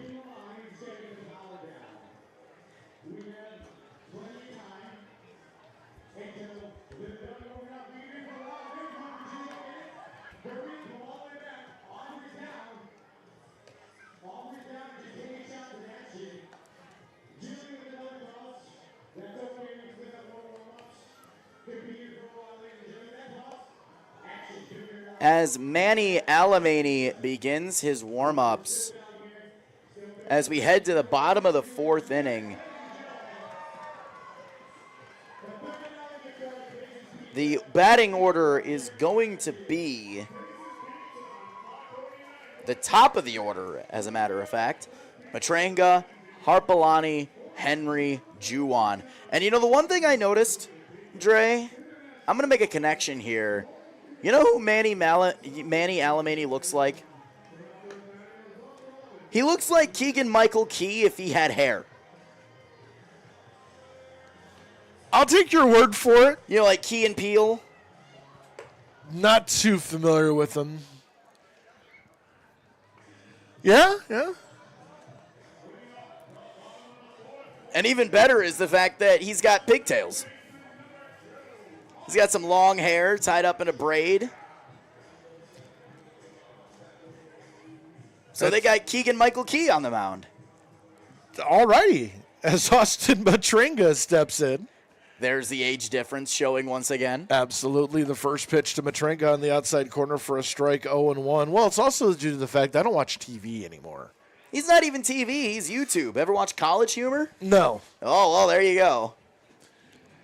And the pitch swinging. There's a little pop-up into left field. Coming under it is Bourdon, and he makes the catch for out number 1. Yeah, no, most of my YouTube is either watching Tarp Skunks games and other teams within our league. But it's usually cop chase videos, sovereign citizen and court videos. Those are my favorite. And he's also... Keegan-Michael Key is also very big on Saturday Night Live. I haven't watched Saturday Night Live since the 90s when it was still good.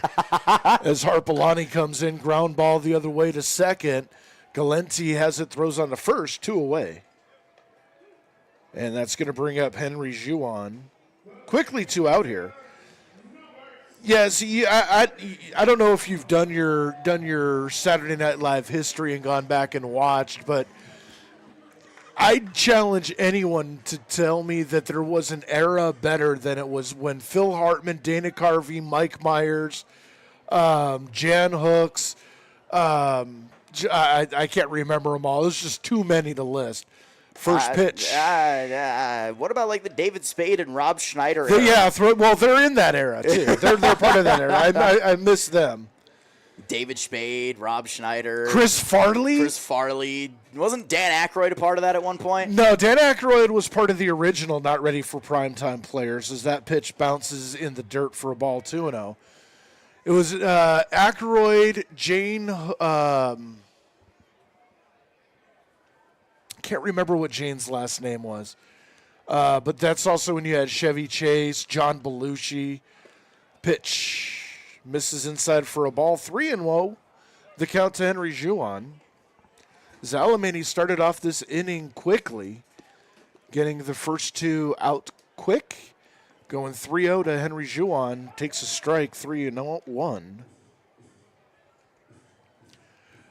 Dennis Miller doing weekend updates back when weekend updates was fun. And the pitch inside or in the dirt for a ball. And so Henry Juan gets aboard. His second time tonight. And that's going to bring up Shaniel Maldonado, who I've changed. It's no longer Dr. Pepper and root beer that it's now Dr. Pepper and Mountain Dew. And the first pitch on the outside corner for a strike. And much to the dismay of the Skunks dugout, I heard a lot of them go, "What are you talking about?" As that pitch did look low from my angle. Next pitch fouled off at the plate, 0-2 the count. And that actually fouled off of the arm of the home plate umpire. The smart aleck in me would say that's what you get. But the adult in me says, I hope he's okay. Why not both? And the pitch. Gets behind the catcher, Schmarter, and moving to second is Henry Juan on the wild pitch. Yeah, we could do both. Mikey likes it.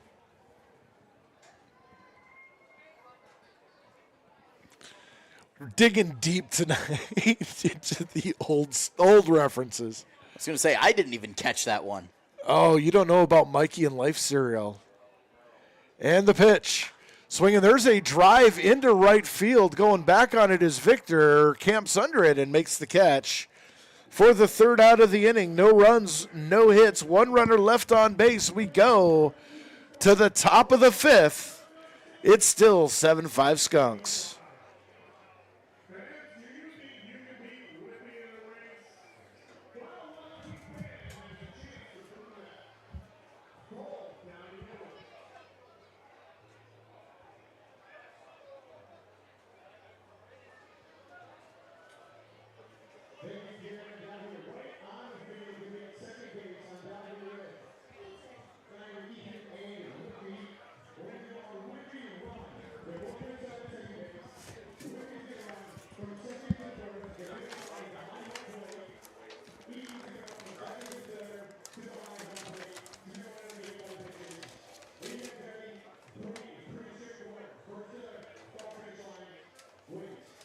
New pitcher on the mound for the Tarp Skunks is going to be Gabe Wheeler.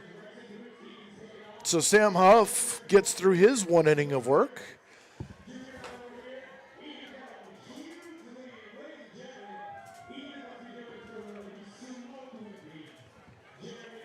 As Whiffy loses yet another race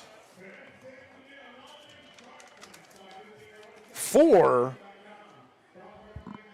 the Buffalo Diesel, it is going to be Galenti, Scabetta, and back to the top of the order, and Mazzara. Here to tell you about the fifth and sixth inning, it's Matty G. Thank you, Dre. You know, I'm hoping I get as many runs as you do. I got to get my CRA, or... Yeah, CRA. Called run average. I got to get my CRA up a bit, as yours just jumped a monumental amount there in the third inning, getting 6 runs in 1 inning. Yeah, that was nice.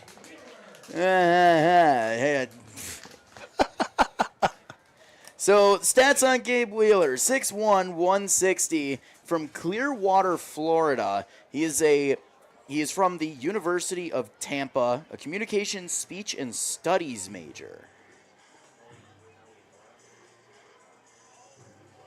And you know what? You got to think that Clearwater, Florida is pretty hot too.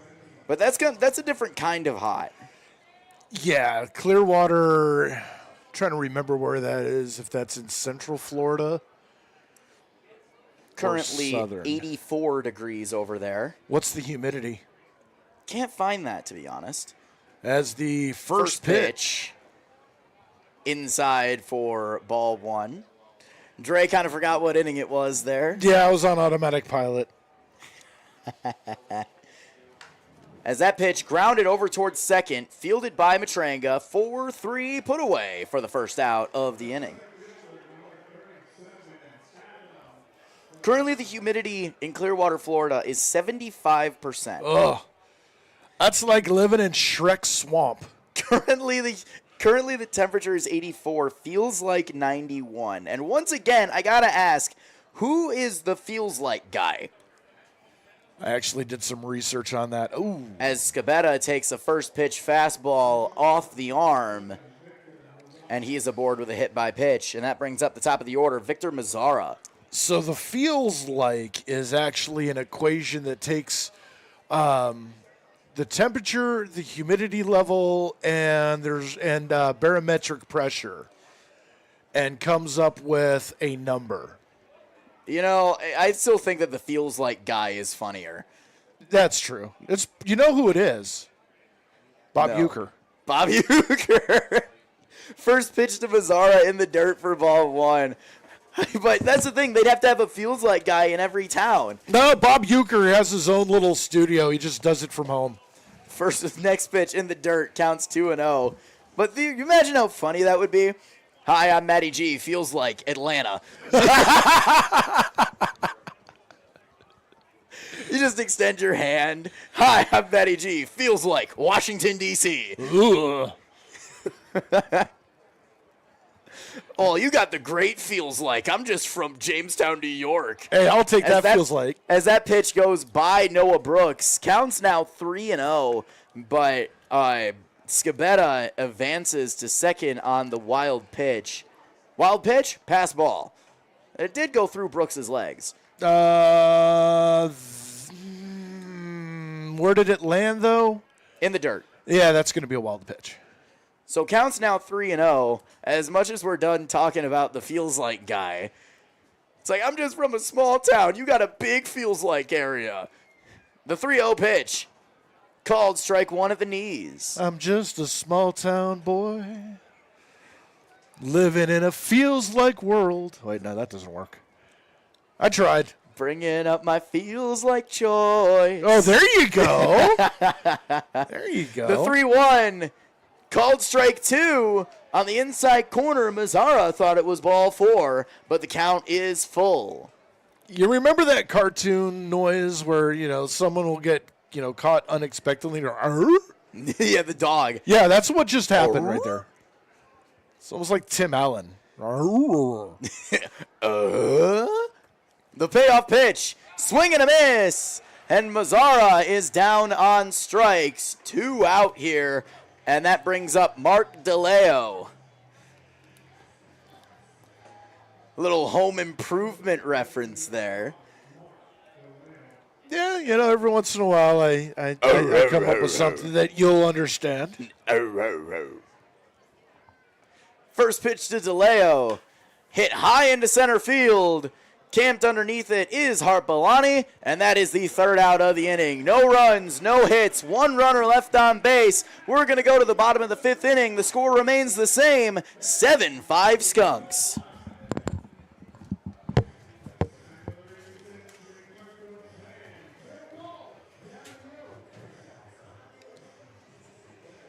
Support for our coverage of the Jamestown Tarp Skunks is brought to you by the Davies Investment Group in Painted Post, New York. In a world filled with financial choices, finding the right path can be daunting. But fear not, because the Davies Investment Group of Benjamin F. Edwards is here to guide you every step of the way. With over a century of combined experience, this dedicated team is committed to helping you achieve your financial goals. They take the time to understand your unique needs and aspirations, crafting personalized strategies designed to grow and protect your wealth. But they don't stop there. They collaborate with your trusted advisors to ensure a comprehensive approach tailored specifically to you. When it comes to your financial future, trust the experts from the Davies Investment Group of Benjamin F. Edwards.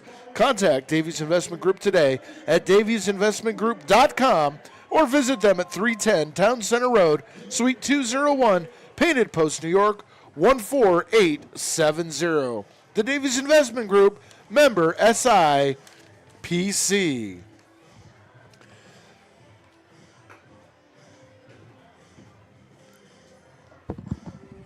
As Manny Albany continues to work on the mound, he will face Snyder, Wallace, and Brooks, the 5, 6, 7 hitters here in the bottom of the 5th inning.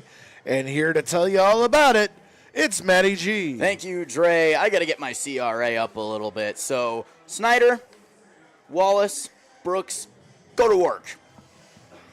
Give them my own little pep talk. Because we got our own little heated competition here in the press box between Dre and I. I don't know about heated.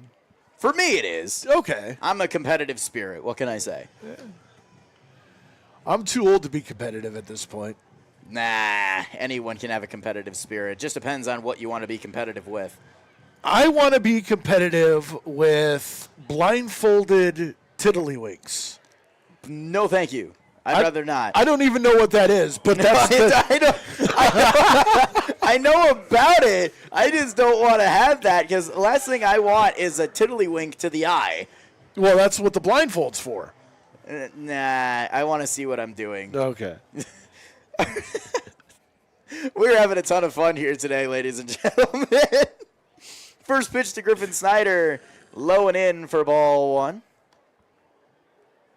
I can guarantee you when I get home, my wife is going to say, "What were you talking about?" We don't even know at this point. No. The 1-0 pitch, low for ball 2. She should know better than to ask me that question anyways, because, I mean, when do I ever know what I'm talking about? We just enter sleep-deprived delusion mode, and we just let brain vomit take over. That's all it is at this point. And we're only in the bottom of the 5th. We still got half the game to go. The 2-0 to Snyder. Swing and a miss. Healthy hack by Snyder on that one. Just missed the ball. 2-1 the count now. Just imagine some of our accents and impressions take over. The 2-1 over the heart of the plate. Change up. Strike 2. Yeah, I'm going to leave my Jesse Ventura at home. Well, I mean, if you want to go down south, we can go down south as well. We can do, if you want impressions, just put them in the chat. In the dirt, 3-2 now. We'll see if we can pull off any impressions to call the game. So the count's full to Griffin Snyder. The payoff pitch from Alemany. Lined foul. Look out. As that actually hit someone. Luckily, they are okay. Thank goodness, as that was an absolute rocket. Yeah, Griffin Snyder cringed when that ball entered the stands. So the 3-2 foul off of his own ankles. So he got a little retribution or a little bit of penance. Penance. Yeah, there it is. He hit someone, so then he hits himself. That's what ritual flogging is. So we will do 3-2 again for the 3rd time. The pitch.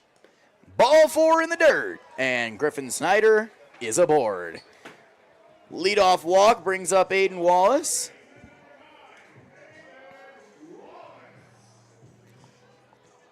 Wallace officially 1 for 1 on the day. Singled back in the 2nd. Walked in the 3rd. Was stranded both times, so hopefully, Matt, you get to call him rounding the bases. Yay! First pitch to Wallace on the outside corner for strike 1. I got to question that one. There looked like an ample amount of dirt between the ball and the plate. Remember our angle. The 0-1.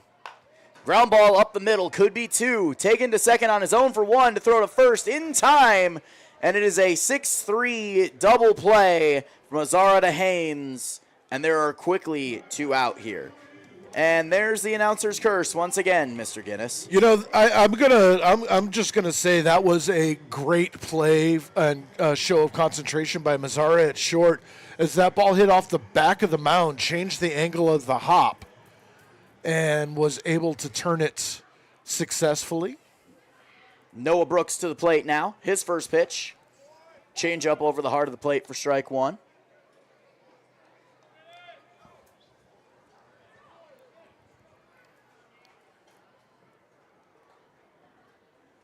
Manny Alemany, his next pitch is way inside, backing Brooks off the plate.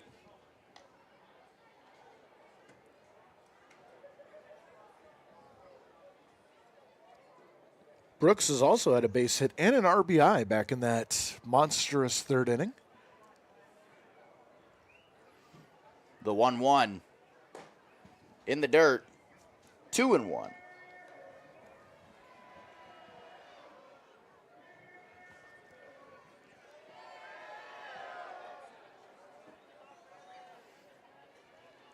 The 2-1 pitch. Check swing off the plate. Counts 3-1. This definitely is a festive feeling here in the ballpark today. The fans are actually responsive tonight. Anytime that there is something played over the loudspeaker to get them to clap or yell, they do just as such. The 3-1. Ground ball towards third. Fielded on the run by DeLeo. The throw in time. And it is a 1-2-3 inning for Manny Alemany. No runs, no hits, no one left on base. We go to the top of the 6th inning. The score still remains the same. 7-5 Tarp Skunks.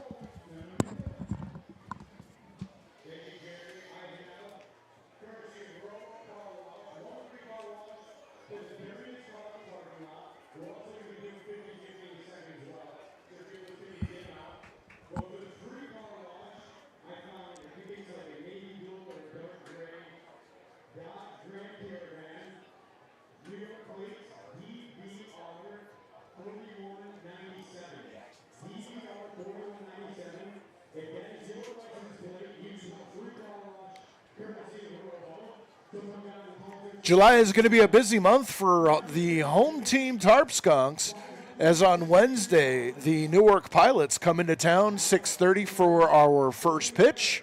Friday, Niagara Falls comes back to Diethrick Park on $2 hot dog night. $2 hot dogs will be served the entire ball game. You're not going to want to miss that. And let me tell you, those hot dogs are pretty darn good.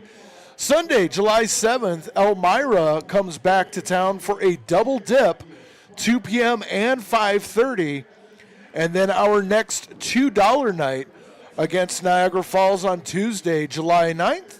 $2 beer, $2 hot dog, $2 beer, $2 bleacher seats, $2 beer, and $2 beer. And then our final buyout night of the season, Thursday, July 11th, as Geneva comes back to town to take on the Tarp Skunks, as there is a new pitcher for the Skunks on the mound. It's going to be Peyton Ahlstrom out of Dunkirk, New York, the local boy coming in to get some reps here. And here to tell you about the 6th, it's Matty G. Thank you, Mr. Guinness. Now, do we need to invest you in an AA program? No.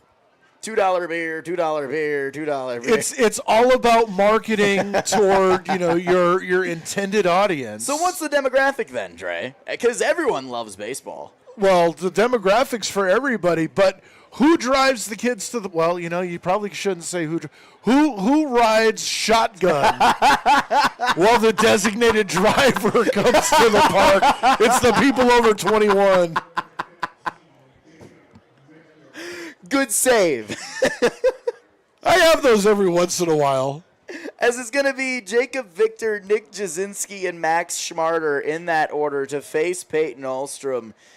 Ahlstrom's first pitch to Victor inside for ball one. It's always a fun time when it's Dre Guinness on the mic. You never know what's going to come out of my mouth. It's like Forrest Gump and his box of chocolates. The 1-0 pitch over the heart of the plate for strike one. Although I really shouldn't use that reference because I've already used it once this season. As that pitch, fastball, a little low under the knees for ball two.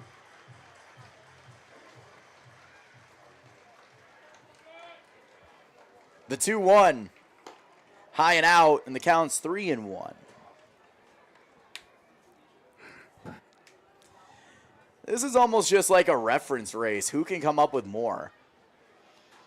The 3-1, fastball on the inside corner, and with Victor not pulling the bat off his shoulder, the count has gone to full. Victor's been hit twice today. Payoff pitch, liner into left center field, and that's going to drop for a base hit. Victor will halt at first, and it is a leadoff single. And that'll bring up Nick Jasinski. So a little revenge for Jacob Victor after he got plunked twice, finally getting on base. The easy way.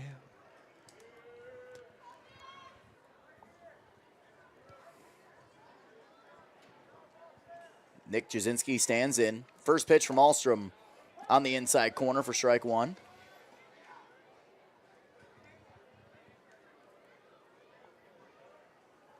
Jasinski with that wide open stance. The 0-1. High for ball one. He wiggles that bat back and forth like a beer league softball player. Just ready for a nice something right, fat pitch right over the plate that he can drive. The 1-1 fouled. And actually caught by the head groundsman, Matt Hare. Are we playing banana ball rules? Is he out? No. We got to institute that at some point. The 1-2 pitch. Ground ball towards third. That could be two. Wallace to Matranga for one. To first. In time.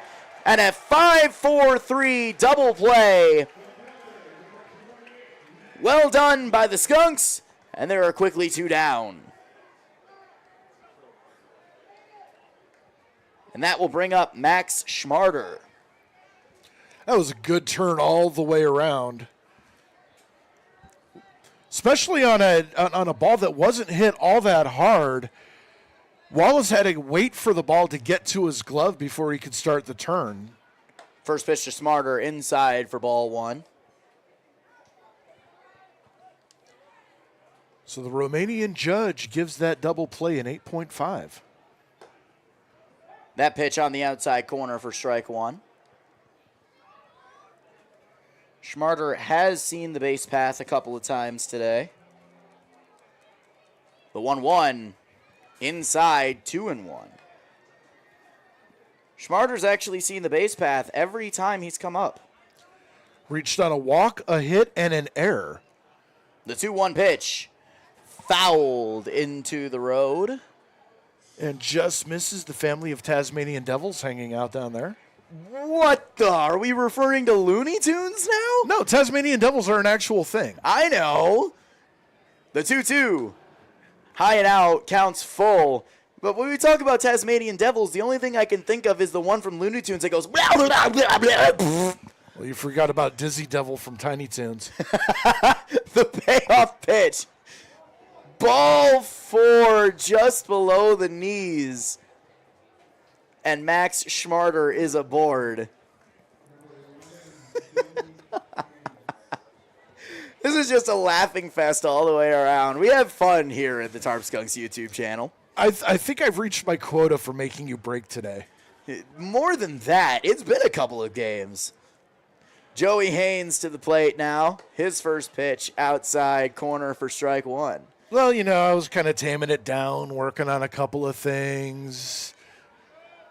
Now you're like, yeah, let's blow it up. Yeah, why not? The 0-1. Ground ball to second. fielded by Matranga, and that will end the inning. No runs, 1 hit, no one left on base, 1 runner left on base.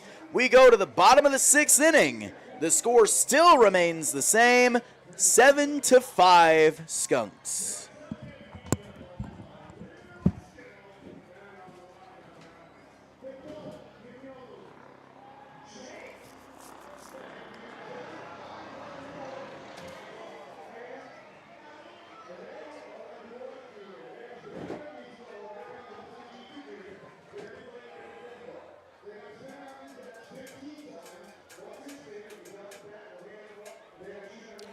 Support for our coverage of the Jamestown Tarp Skunks is brought to you by Prevention Works and Casa Trinity. Prevention Works in Jamestown, New York provides substance use, prevention, and social, emotional, learning, and intervention services since 1974. Casa Trinity is dedicated to empowering those on their path to recovery. Hope begins here, and recovery is possible. Both Prevention Works and Casa Trinity are pairing up to educate communities on the dangers of fentanyl that is getting way too close to home. 1 pill is enough to kill, especially if it contains fentanyl. It only takes 2 milligrams to take a life, which equates to the tip of a pencil. Be proactive and protect your loved ones by learning more. Visit DEA.gov/1pill if you think you know someone at risk, or call 716-664-3608. Manny Albany will stay in the game, continuing to work. Due up for the Tarp Skunks is going to be Connor Kiefer, Steven Scarfone, and Brandon McLean Banks. And once again, it's Matty G. Yo! You know what I got to think at some point? We got to have our own walk-up songs to play over the live stream for when we're first announced. You know what? Wouldn't that be a good idea? We get our walk-up songs as well as the rest of the Skunks. No, we'd get copyright struck. If you had to pick a walk-up, though, what would it be? Devil's Dance by Metallica. That was the fastest answer I've ever heard. It's what I used in independent wrestling for my entrances, and it's just kind of become my own unofficial theme song because it has just a killer bass line. I can understand that. Seeing that I played a little bit of bass in a band. Cliff Burton, the bassist for Metallica, was definitely one of my idols growing up. First pitch to Connor Kiefer in the dirt for ball 1. It was the instrumental song on the Master of Puppets album, Orion, that got me interested in playing bass. The 1-0 in the dirt again for ball 2. But then again, the entire Master of Puppets album was something to admire from every standpoint. There's a couple of songs I could have lived without. Disposable Heroes, not one of my favorites. The 2-0. That one at the knees, 2-1. I think The Thing That Should Not Be was on that album. I think that was track 3. The fact you remember the track is astonishing. The 2-1. Broken bat, liner to short, caught by Mazzara.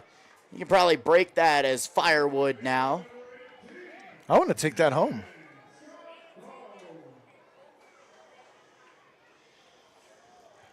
And that'll bring up Steven Scarfone. I'm a collector of weird stuff. And apparently a collector of weird remembrances as well. Absolutely. Like the most obscure the most obscure thoughts, you know? Like you remember what track a song is on an album. I just know the songs. I could care less about what album it's on. First pitch to Scarfone, swing and a miss. Certain things stick with me a little bit harder than other things. So I can tell. The 0-1 on the outside corner for strike 2, and there it is again. That bit of weakness there by Steven Scarfone, that outside corner. I don't know if he just doesn't see it as well or if he just doesn't like it. But the count's 0-2. The pitch from Alemany. fouled back to the backstop. And Scarfone stays alive. Scarfone lives in the middle of the batter's box. I would love to see if his approach would be a little bit different if he took another half a step toward the plate, give himself a little bit more coverage on that outside corner. The 0-2. Swing and a miss on the curveball. And Scarfone is down on strikes. So there are two away here in the bottom of the sixth. And it seems like both teams' bats have come to an utter halt. Ever since the bottom of the third inning, there has not been a single run across for either team. As that'll bring up Brandon McLean Banks. I mean, I'm going to say that is a great sign for the Skunks. As if that keeps up, it's a W in their column. Exactly. And well, it's good. Not a real W, but still. No, but I mean, it's good momentum going into Wednesday against Newark. Swing and a miss. First pitch by Banks. Next pitch also swing and a miss. Looked like McLean Banks pulled his head a little bit before the swing. So 0-2. Alemany set and ready to go. The pitch. Into right field. Going back is Victor. And he will make the grab, ball backpedaling for the third out of the inning. And it's a 1-2-3 again. No runs, no hits, no one left on base. We go to the top of the seventh inning. The score once again remains 7-5.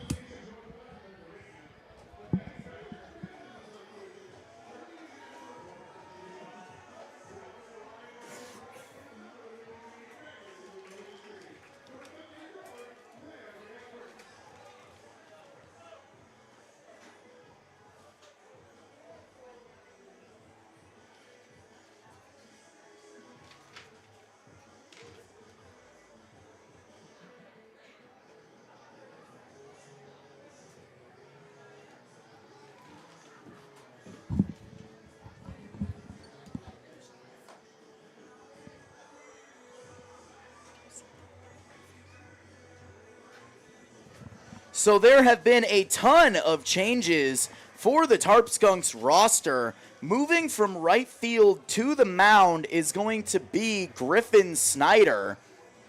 Staying behind the dish is Noah Brooks. On first base is Gage Hayes. So Gage Hayes at first. Going to second. Well, I'll start with third. Third base is Austin Kalsick.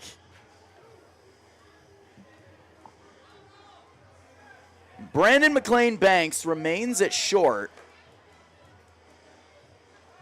I actually think this is an all-pitcher team, as number 12 is at second. That's Hayden Givens-Craig.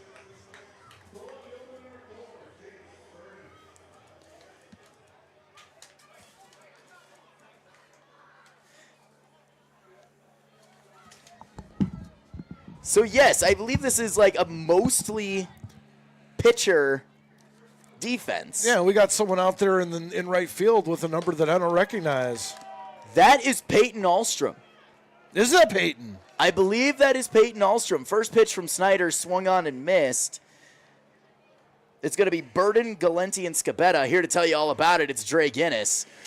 And so much activity, we don't know who's doing what anymore. I'm just trying to figure out who's where, as Harpelani and Kiefer have both also been taken from the game. Those two are also different. As that pitch comes in and misses for a ball, 2-1 the count. I'm going to go and do a bit of snooping. Dre, you're on your own for half a second. Oh, no, I don't deal well under pressure. So good luck. Once I come back with information, I will let you know. All right, so Matty G doing the investigative journalism as there's a ground ball to Givens-Craig at second. Throw on to first for the first out of the inning, and a very jubilant Tarp Skunks dugout. As that is the first out of the inning. And that's going to bring up Nick Galenti, the second baseman for the Diesel. 1 for 3 on the day. Griffin Schneider now pitching for the Tarp Skunks. As the first pitch way outside for a ball, 1-0. I've made my return with interesting news. So it is not Peyton Ahlstrom that is in right field. That is the assistant manager, Cole. Is he on the roster to legally play? Oh, as Hayden Givens-Craig throws on to first, but Hayes unable to glove it, and that is going to be... Well, here's the thing. Here's the other thing. While the assistant manager is in right field, the general manager, Christian Dolch, is the one that is in left field. Are you kidding me? I am not kidding you at all. I have received word by this that is Christian in left and Cole in right. Someone get me a uniform. I could do 1 inning. I want to go. I want to go. As there's a ground ball to the pitcher, throw on to first, and unable to come up with that one also is Hayes, but I don't think he would have been able to record the out as Galenti. So, for those of you just joining us, basically the entire team has been pulled. The only 2 from the original team, only 3 actually, are McLean Banks at short, Snyder on the mound, who started in right, and Brooks behind the dish. Put me in, coach. I'm ready to play. Who's in center field, though? I can't see the number on that one. As Victor Mazzara is up. First pitch, swing and a miss. And it makes it 1-1.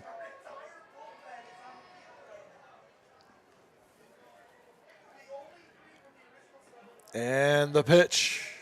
Missing high for a ball, 2-1.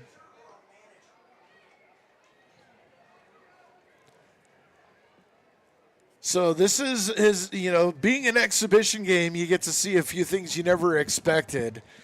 And the 2-1 pitch called for a strike, 2-2. And the entire Skunks team having the time of their lives right now. I saw Aiden Wallace with his phone out recording Gage Hayes saying, I could have made that catch. I expect to see that on the TikTok as a ground ball right back to the mound. Throw to second for 1 on the first. Not in time. If the pitching roster on the field could have pulled a double play, that would have been the greatest thing I'd ever seen in my entire life. I probably would have walked home. Much to the dismay of my wife, who would say, where's the truck? Galenti moves to third. Scabetta wiped out at second on the fielder's choice. That went 1-4 for the second out, and that's going to bring up Mark DeLeo.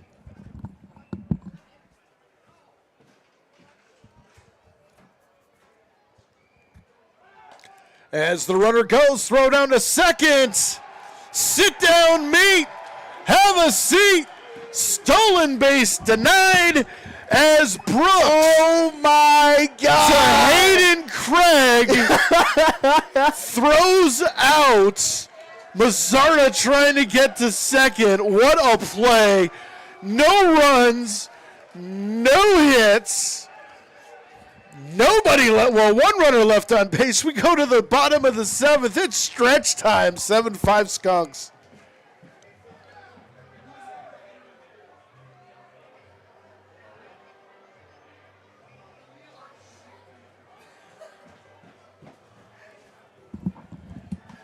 So I just received word, I'm going to keep it here. The man that was out in center field along with Cole and Christian Dolch was Eli Shed. So it was an entire pitching crew. The entire bullpen got to see some action, as well as Christian and Cole So in left field was Christian Dolch, the general manager. In center field was pitcher Eli Shedd. In right field was assistant manager Cole. In third base was Austin Kalsick. At short remained Brandon McLean Banks. At second base, pitcher Hayden Givens Craig. At first base, pitcher Gage Hayes. On the mound, Griffin Snyder. Behind the dish, Noah Brooks. However, the entire team from before will remain at the dish. I wish I could have seen the entire pitching crew getting some action at the dish. That would have been hysterical to see. Now I wanted Christian to hit. I want Christian to get an at-bat. That would be amazing.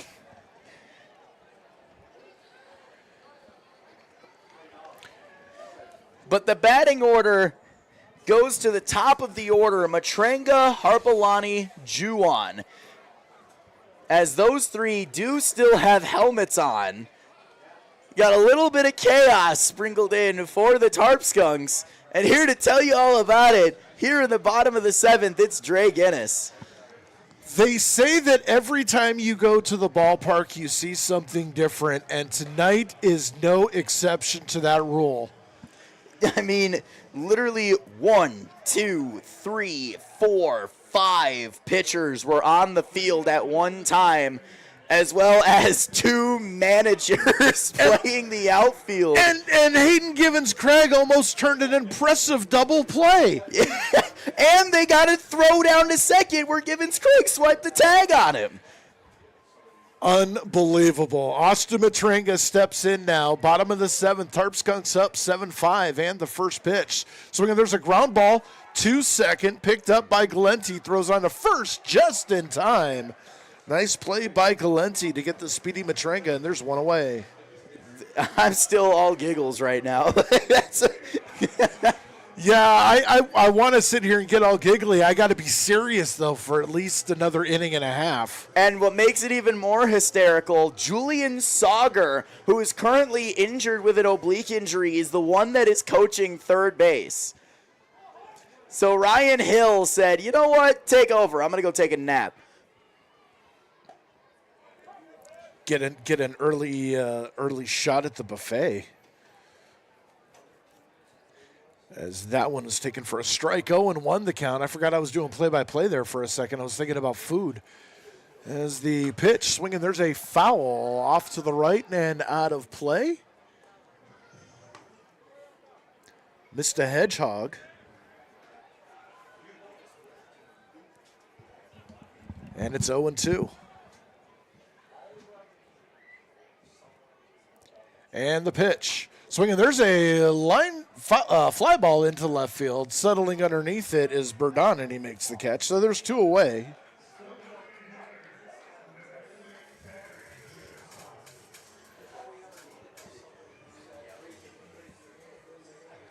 All heck has broken loose here at Diethrick Park on fireworks night.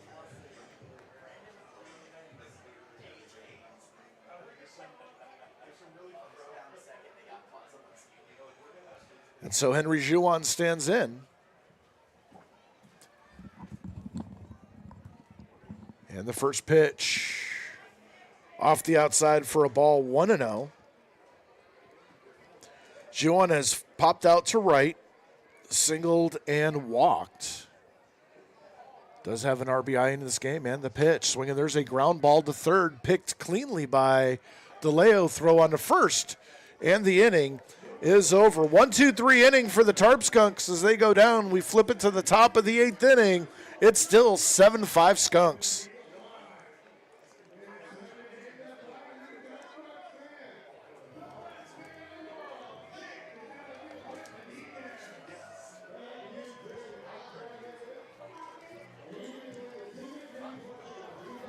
And the pitchers have begun to take over once again, as there have been more changes to the field. Christian remains in left. Shedd remains in center. Cole remains in right. Brandon McLean Banks has been taken out of the game and replaced by Hayden Givens Craig. So second base was open, and guess who took over but yet another pitcher, Brady Wright. Brady Wright. So we have an entirely pitching crew, as well as the two managers, Christian and Cole, in the corners of the outfield. It is pitchers everywhere. And wait a minute. 48. Leo Doyle. Leo Doyle is the one that is behind the dish as another pitcher. So we have an entire pitching crew. This is an entire pitching crew by the Jamestown Tarp Skunks on the field. This is the best thing I've ever seen. Who said pitchers aren't athletes? This might set the designated hitter back about 10 years. Hey, where's my uniform? I want... Matty G in the ninth. Oh, I want I'm down. I'm in. Put me in the 8th. I want an inning. As we go to the top of the 8th, this entirely pitching crew is going to be facing 2, 3, 4, DeLeo, Victor, and Jasinki. I'm standing up for this one. This is going to be way too good. And here to tell you all about it, it's Dre Giddis. You get all the fun stuff, Dre. You know, it just comes with experience, I guess. As everybody on the field has pitched for the Tarp Skunks, most of them the bullpen. Leo Doyle, who does get a lot of time in the outfield now, is behind the dish. And the first pitch to DeLeo is fouled back. 0-1 the count.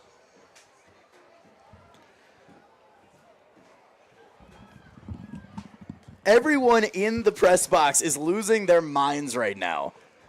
As the 0-1 pitch misses outside for a ball, 1-1. Yeah, one of the team owners came in and said Matty G was going to play the 9th. I feel like my name was Skip.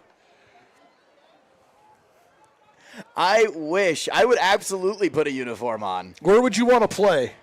First base.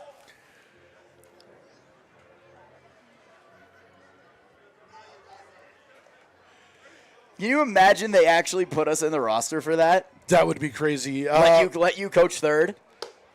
Pat Locks asks if YouTube will feature the fireworks. I hope so. We can. I don't know. Our cameras are not really set up for that. We have one that is movable. I think we might be able to try to get something for you. I can't promise, but I will ask in between innings as DeLeo actually draws a walk. Forgot that there was a game going on. Wrote an article for the Jamestown Gazette entitled Take Me Out to the Ball Game a couple of weeks ago. I'll have to check that out.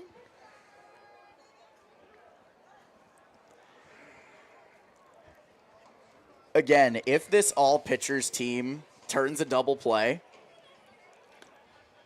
or if Christian or Cole get some action out in the outfield. Oh, that's going to be an adventure. As the first pitch taken for a strike to Jacob Victor. His 5th at bat of the day. Hit by pitch twice, flew out, and singled.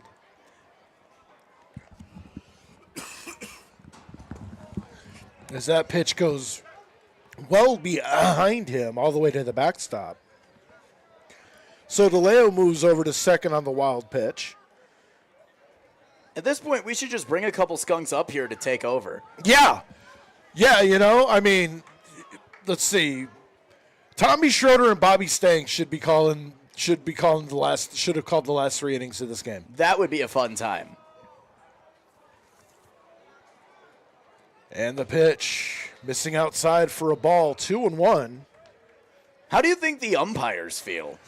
Because they're the one that has to witness this team. This is almost the living rendition of who's on first. Next pitch, there's a line drive, takes a one hop to short, throw on to first. And what a play by Hayden's Givens Craig. Not only to read the ball, adjust to the bounce, but a long throw from the hole at short to get Victor for the first out of the inning. Like, again, who said pitchers aren't athletes? Everyone always makes that joke that pitchers are not athletes. This is how you prove them wrong. As the first pitch to the big designated hitter, Nick Jasinski, is fouled back to the net. Chat saying Tommy's my favorite. Tommy's one of our favorites up here as well. The class clown usually gets the action. As the next pitch swung on and missed for a strike. 0-2 the count. You know, Nick Jasinski almost reminds me of a Pedro Alvarez. He either hits the ball hard or he strikes out. Swinging, there's a fly ball into left field. Come on, Christian! Christian Dolce underneath it makes the catch. And not only that, but hits Hayden Givens-Craig at the cutoff on a perfect throw. Do you think he's going for most valuable stinker tonight? I think everyone is at this point with where everyone is. I mean, Christian getting some action out in left field. This is the greatest thing I've ever seen. We got to interview him after the game to give you guys some thought as to what's going through Ryan Hill's head right now. As the first pitch to Max Sparter, the catcher, is taken for a strike. 0-1 the count. I've completely lost all semblance of seriousness. I'm just enjoying this one. And it's a good one to enjoy. 0-1 the count. 2 away. Swing and a miss. 0-2 to Schmarter.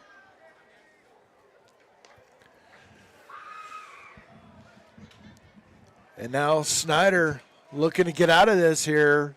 The 0-2 pitch, there's a little ground ball into right field. That's going to go fall for a base hit. The throw to the plate is way late. Throw over to second, almost hits the umpire. And it's 7-6. On Schmarter's RBI single, will advance to second on the throw. So at least in a tight ball game, we know that the Skunks can still have some fun. Obviously, this is exhibition. It's not going to count towards the standings in the PGCBL. But at the same time, you still want to win. It would be so much better if an entire pitching roster could come up with the W. As Joey Haynes steps in, he takes a ball. 1-0, first pitch of the at-bat.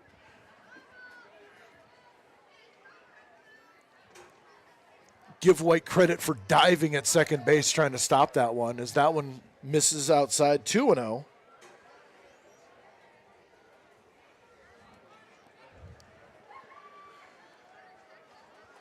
Runner leads off second. And the pitch. That misses for a ball. 3-0, and the umpire pointing at Snyder. Not sure what that was about.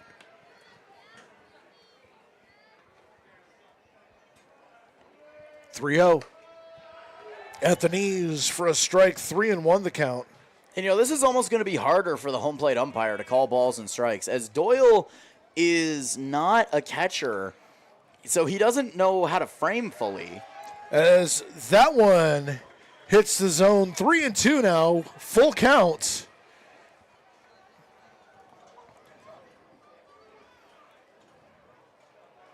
The 3-2. Got him! Looking on the outside corner. Checking out the menu, but running out of money. Joey Haynes sits down for the third out of the inning. 1 run, 1 hit, 1 runner left. We go to the bottom of the 8th inning. It's 7-6 Skunks.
So new pitcher on the mound for the Buffalo Diesel. It looks like Billy Quinn. Billy Quinn taking over, and from what I'm looking at, Cole, the assistant general manager, has a helmet and a bat in his hands. So Cole gonna be getting it at bat. It's supposed to be Maldonado, Snyder. It's supposed to be Maldonado, Snyder, and Aiden Wallace.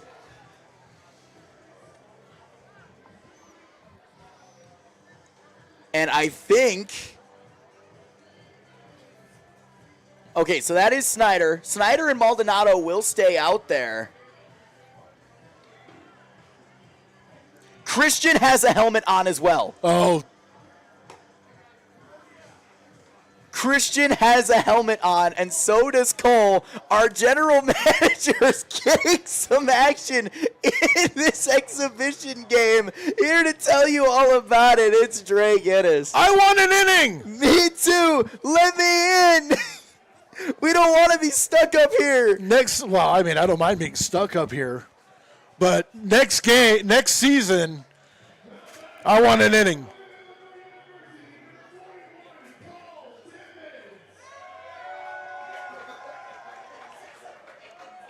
This is the greatest thing I've ever seen as Cole Timmons takes the first pitch for a ball, 1-0. And the entire Tarp Skunks dugout is loving this.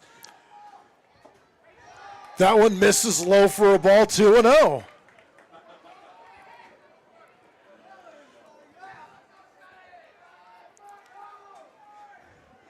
2-0 pitch.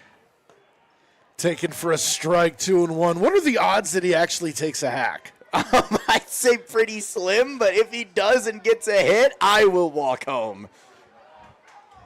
I will follow you in my truck. The 2-1. Oh, that hit the home plate umpire right in the knee. Luckily, he does have shin guards on underneath those pants. So no major damage. He is able to walk it off, though. He will take a minute. Yeah. I only umpired one season, was hit 3 times, said that was enough. I don't know what it is. I'm a magnet for baseballs. I've been hit more times than I can count.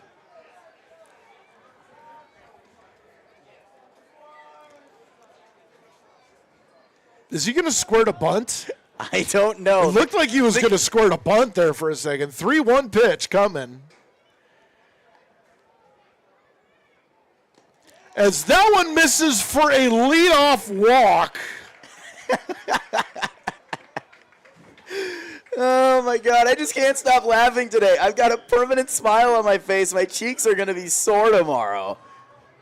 This is ridiculous in the greatest way possible.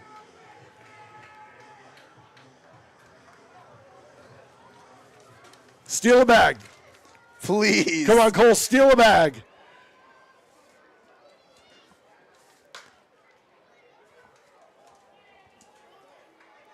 As I'm lost. I don't even know who's hitting anymore. That's Griffin Snyder. That is Griffin Snyder. Okay. There's so much going on. Snap throw over to first. Leave our assistant manager alone. Although if he does get picked off, he has to run polls. As that pitch misses outside for a ball, 1-1 to Snyder.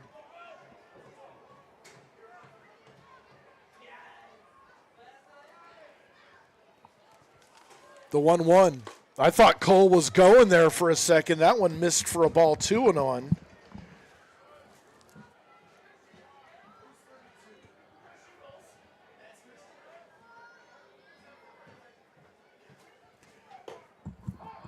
Is that one taken on the outside for a strike now, 2-2. And wouldn't you know it, on deck is Christian Dolch. Snap throw back over to first again. Cole diving back in. Get dirty. I mean, if you're out there, get dirty. Of course. I mean, you're playing baseball. As the 2-2 misses high for a ball. 3-2 now, so a full count. Someone tell Cole there's no outs. Don't have to run on the pitch. He's got a great form out there, though. 3-2 pitch. Foul again. Into the stands. Rocket. Hope everyone's all right.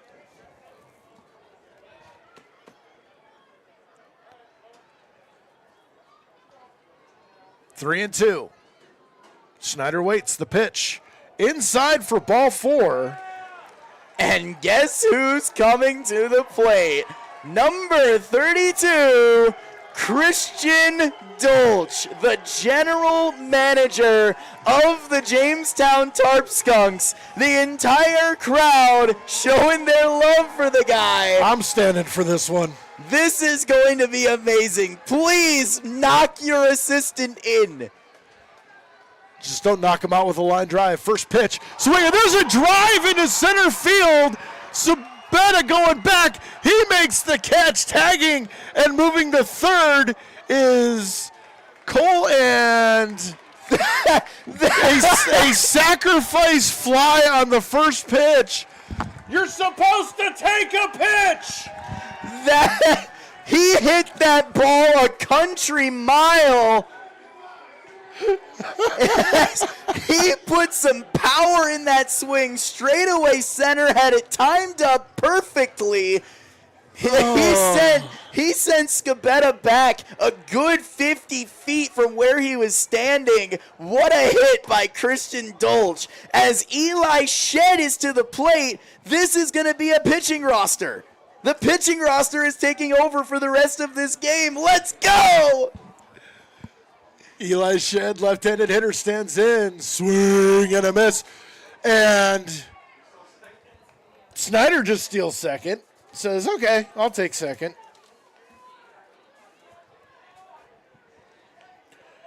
How amazing would it have been if... Oh, the entire defense is playing on the grass now. If Christian had knocked in his assistant GM... That would have been great. An RBI single for Christian Dolch. Because that was...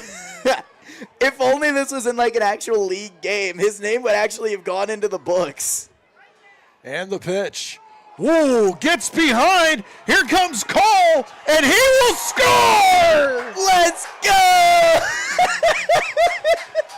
In probably what is the most improbable play on the most improbable night, the assistant manager for the Skunks gets home on a wild pitch. You can't even talk right now. I'm dying.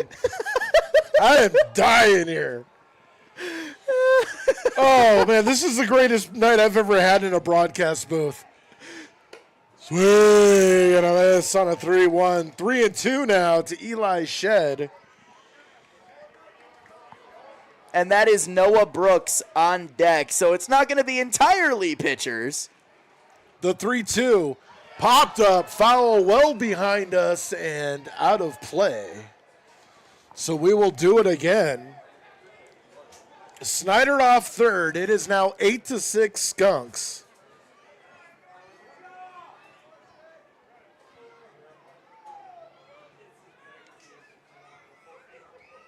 The 3-2. Outside for a ball and a full count walk for Eli Shed. Runners at first and third now with 1 out, and Noah Brooks stepping to the plate. I need to slow down. First pitch, taken for a ball on the inside. 1-0. The wheels have come off of this thing. Runner goes. No throw down to second. So Eli Shed with a stolen base.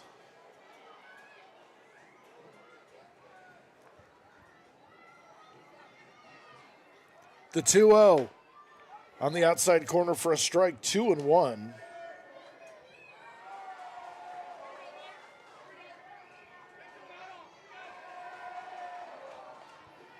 And the pitch. Fouled off. 2-2 now. There we go. Cole was a heck of a ball player in high school and college. He's my son. Well, we'll take the endorsement any way you can get, any way he gets it. I'll take your word for it. There's always the parental bias, but I am not saying that here as we are full. I mean, we did get to witness him steal a bag, so. Yeah. And you mentioned on his form. Yeah. And the pitch, swing and a miss. And that is a strikeout for the second out of the inning.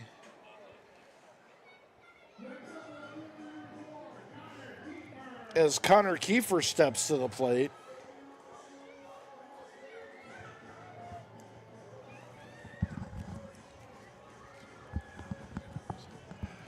So Kiefer steps up.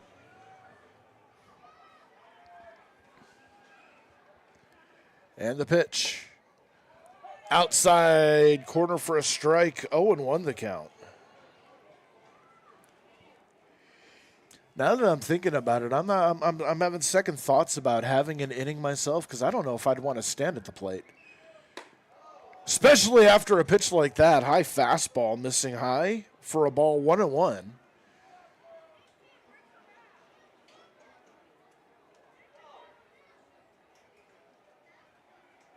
And the 1-1 pitch. Inside corner for a strike. 1-2 now the count. You think the pitchers come back out for the top of the ninth? Yeah. Let him finish. And give the whole pitching staff a save as the next pitch is high, 2-2.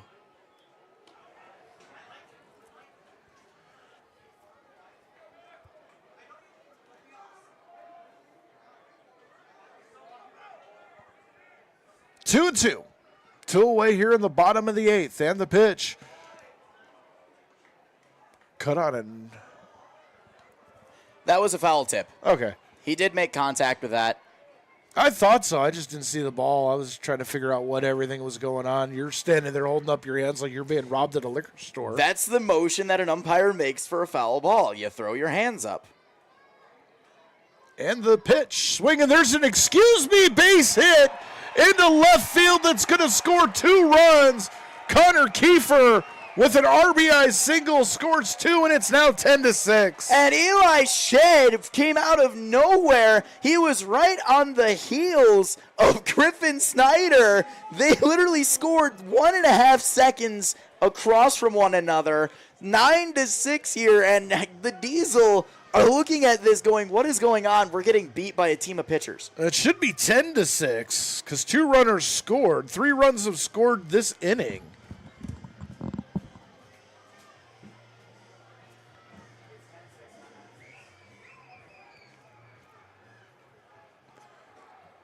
As Scarfone stands in. Crowd chanting, "Let's go Skunks." And the pitch on the outside corner for a called strike, 0-1. And they have every right to be raucous. I mean, what a fun day for baseball, for Tarp Skunks baseball. Started out bleak in the top of the first, but the Tarp Skunks crawling all the way back and having the time of their lives right now. 0-1 pitch misses outside for a ball, 1-1 now. This has turned into one of my favorite nights at the ballpark ever. And the pitch. Check swing appeal does not go.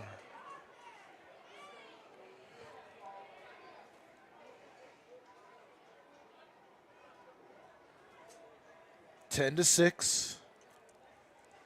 And a 2-1. Outside for a ball, 3-1.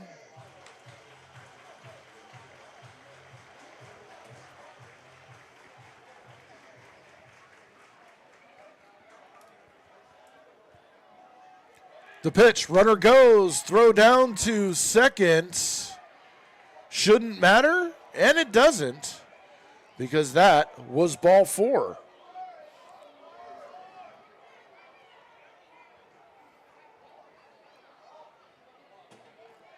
A couple of the Diesel players running off the field because they thought that was the third out of the inning, didn't realize that that was a walk. Is Brady Wright now going to stand in? With Hayden Givens-Craig on deck. The pitcher's getting their at-bats. And they are dancing all over the base paths. First pitch, taken for a strike. 0-1 the count.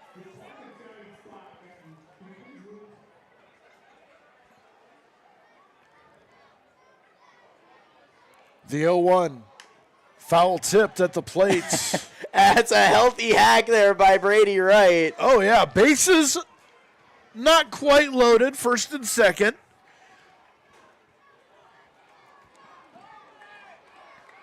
Oh, and 2 the count. 2 outs. And the pitch. Gets away from Schmarter to the backstop. Both runners advance.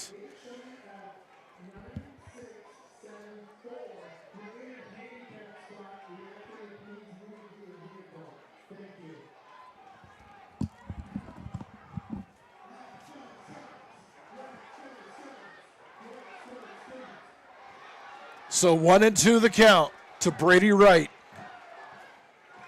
Crowd into this one as that one's taken low for a ball. 2-2 the count.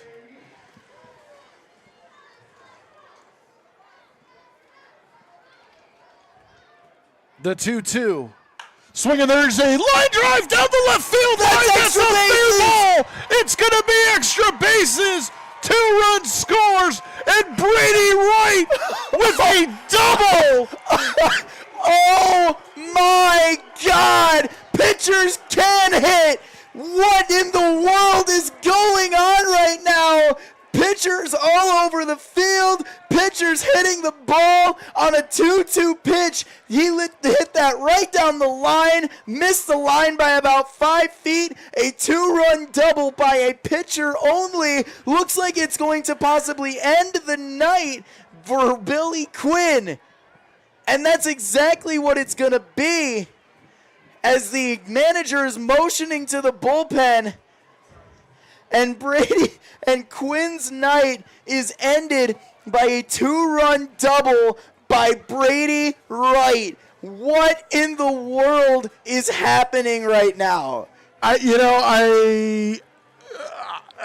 don't know.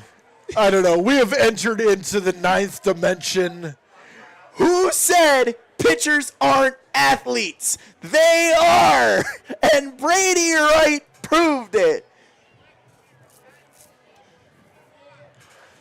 So we're going to have a new pitcher. And it's going to be Connor Ryan. Connor Ryan taking over in this chaotic inning. As he's going to be facing yet another pitcher, Hayden Givens-Craig. I don't even know what to say right now. We still have to pick an MVS for this. Yeah, good luck. Normally it's a little bit of a struggle bus to find an MVS or 3 or whatever. Yeah. Well, see, here's the thing. You let off the game, I get to pick the first MVS, and I'm going to put you in a hole.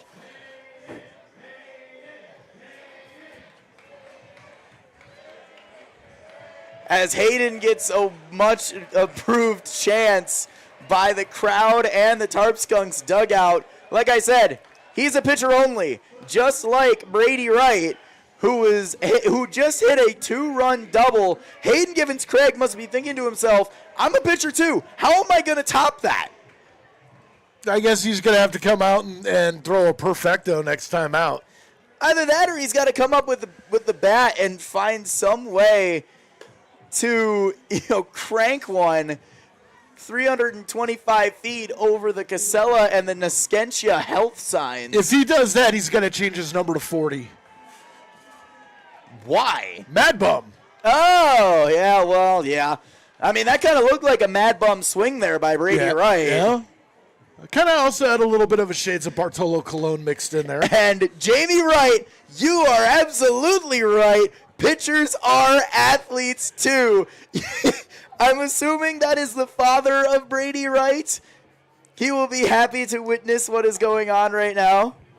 You know, this game, you know, forget the summary, because you can say 6-7-0 for the Diesel, 12-10-3 for the Skunks.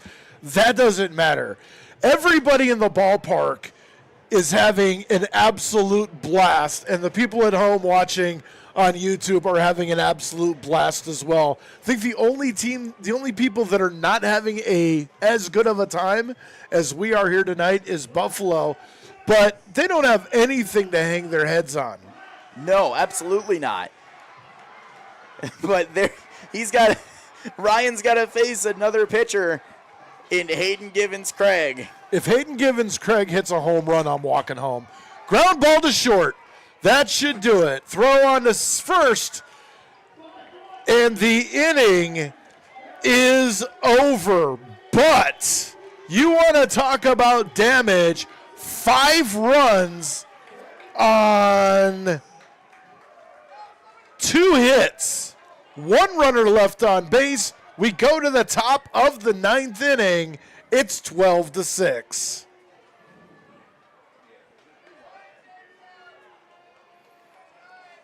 And I'm actually going to keep it here as we go to the top of the 9th, as there are going to be even more changes to the roster of who is who and who is where.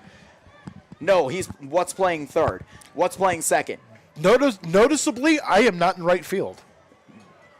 No, that remains Cole. Cole Tippins remains in right. Eli Shedd remains in center. Christian Dolch remains in left. On third is Hayden Givens-Craig. At short, it looks to me that is Leo Doyle. Leo Doyle at short. At second remains the same in Brady Wright. At first, that remains the same. That is Gage Hayes. Behind the dish, Peyton Ahlstrom. Oh, this is going to be an adventurous top of the 9th inning. Matty G has already given you all the roster moves. I got nothing else for you. I'm going to go ahead and just give it to Matty G for the 9th inning. Woohoo! So it is 3 outs and a handshake. And I have a feeling we're probably going to stop talking early after the game is done. I was told by Christian, who's currently in left field, that once everyone is off the field, they're shutting the lights off almost immediately after the game for the fireworks. So once the game is over, we will step away. Well, that announcement came out of left field. First pitch. First pitch to Jace Burton is swung on and missed. And yes, that announcement did come out of left field, as that's where Christian is. Badum-cha. I had 1 left in me. The 0-1 lined over to short, fielded by Leo Doyle. Throw on to first in time. Pitcher to pitcher to pitcher. 6-3 put away. And there's 1 down. And I'm actually wrong. That is Gabe Wheeler at second base. And that'll bring up Nick Galenti. Nick Galenti with 1 away. Snyder ready to go. First pitch. Called strike 1 on the outside corner.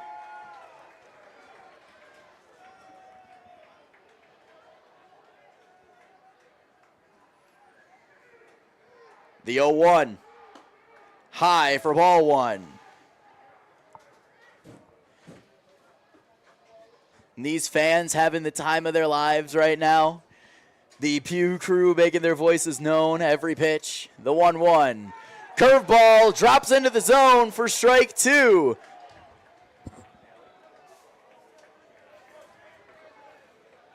Pitchers only across the board. Couple of managers thrown in there as well. 1-2, 1 out. The pitch from Griffin Snyder. Inside for ball 2.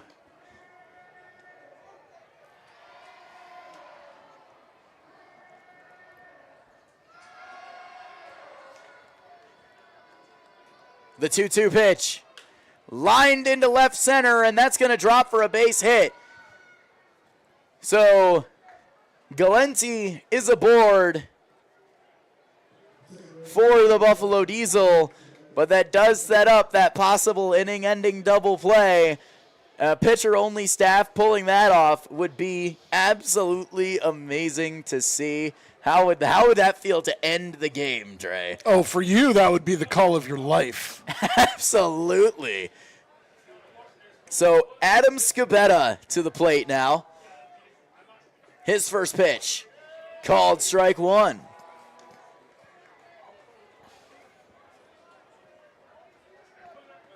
I'm hoping it happens.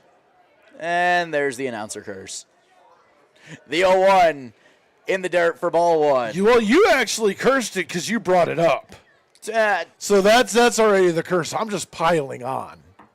Knock on wood. You just hit your head. The 1-1. Ground ball. Fielded fair by Alstrom. The throw to first, not in time. Knocked down by Gage Hayes. Those knee pads don't even fit Peyton Alstrom. Well, Peyton Alstrom is only 5'9", 165. So he's small and nimble back there. As that brings up the top of the order, Victor Mazzara. Heck of an effort, though, behind the plate. First pitch, high for ball one. Givens Craig playing as a normal third baseman would, even with the bag. I have a feeling that there's a lot of communication in the dugout right now with people of their respective positions. As that pitch clips Mazzara on the inner part of his thigh, and Griffin Snyder will load the bases.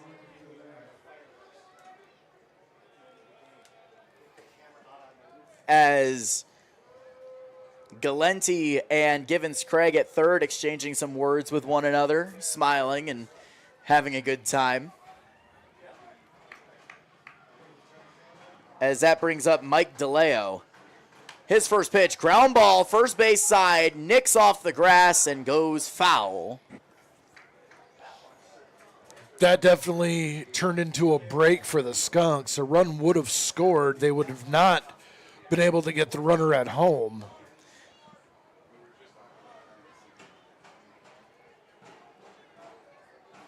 And all kidding aside, we're having a good time. You still want to win this ball game. So it's time to buckle down and get a little serious. The 0-1, high for ball one.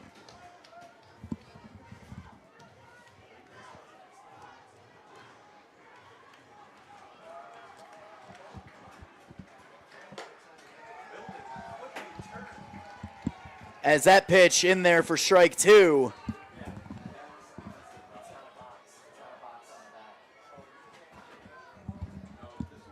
So as that pitch outside for ball two, I have just received word from our camera crew that unfortunately we are not going to be able to show the fireworks, as if we tried, we would end up losing the feed and the camera would go down as it was. So I apologize for that, as that pitch called strike three. Good frame job by Peyton Alstrom, and there are two away here with the bases loaded. And it is going to be the big man, Jacob Victor, to the plate. So I do apologize for that. And you know what, Dre? I think we got to give the MVS to the entire pitching staff. I think we call it now. The entire pitching staff coming in and putting in work and putting up scoreless innings. That's just something you got to tip your cap to. Brady Wright with the RBI double. Starting to recap it now. First pitch to Victor, low for ball one. I mean, I'm not going to limit it to just the pitchers that were out there. You have to give it to everybody who started this ball game too, that played, a majority out in the field. They played a tremendous ball game. This entire team is the MVS tonight. And absolutely agreed. We're kind of shortening things up a little bit, as we do have to end the stream early for the fireworks show. The 2-0 pitch, called strike one on the inside corner. And we are 2 strikes away from blowing things up. A pitcher-only victory. The 2-1 called strike 2.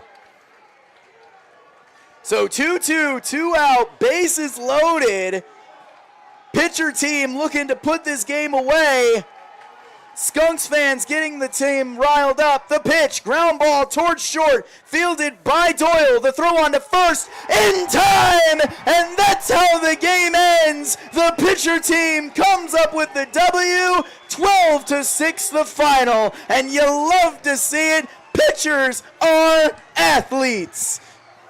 No argument from me whatsoever.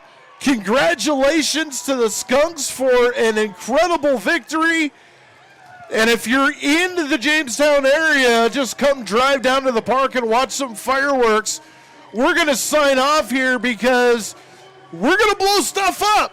I love blowing stuff up. It's Matty G alongside Dre Guinness saying, good night, everybody!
We're so glad you came. All the big Jamestown matches. I hope you guys enjoy the fireworks. Let's go, Skunks. Let's go, Jamestown.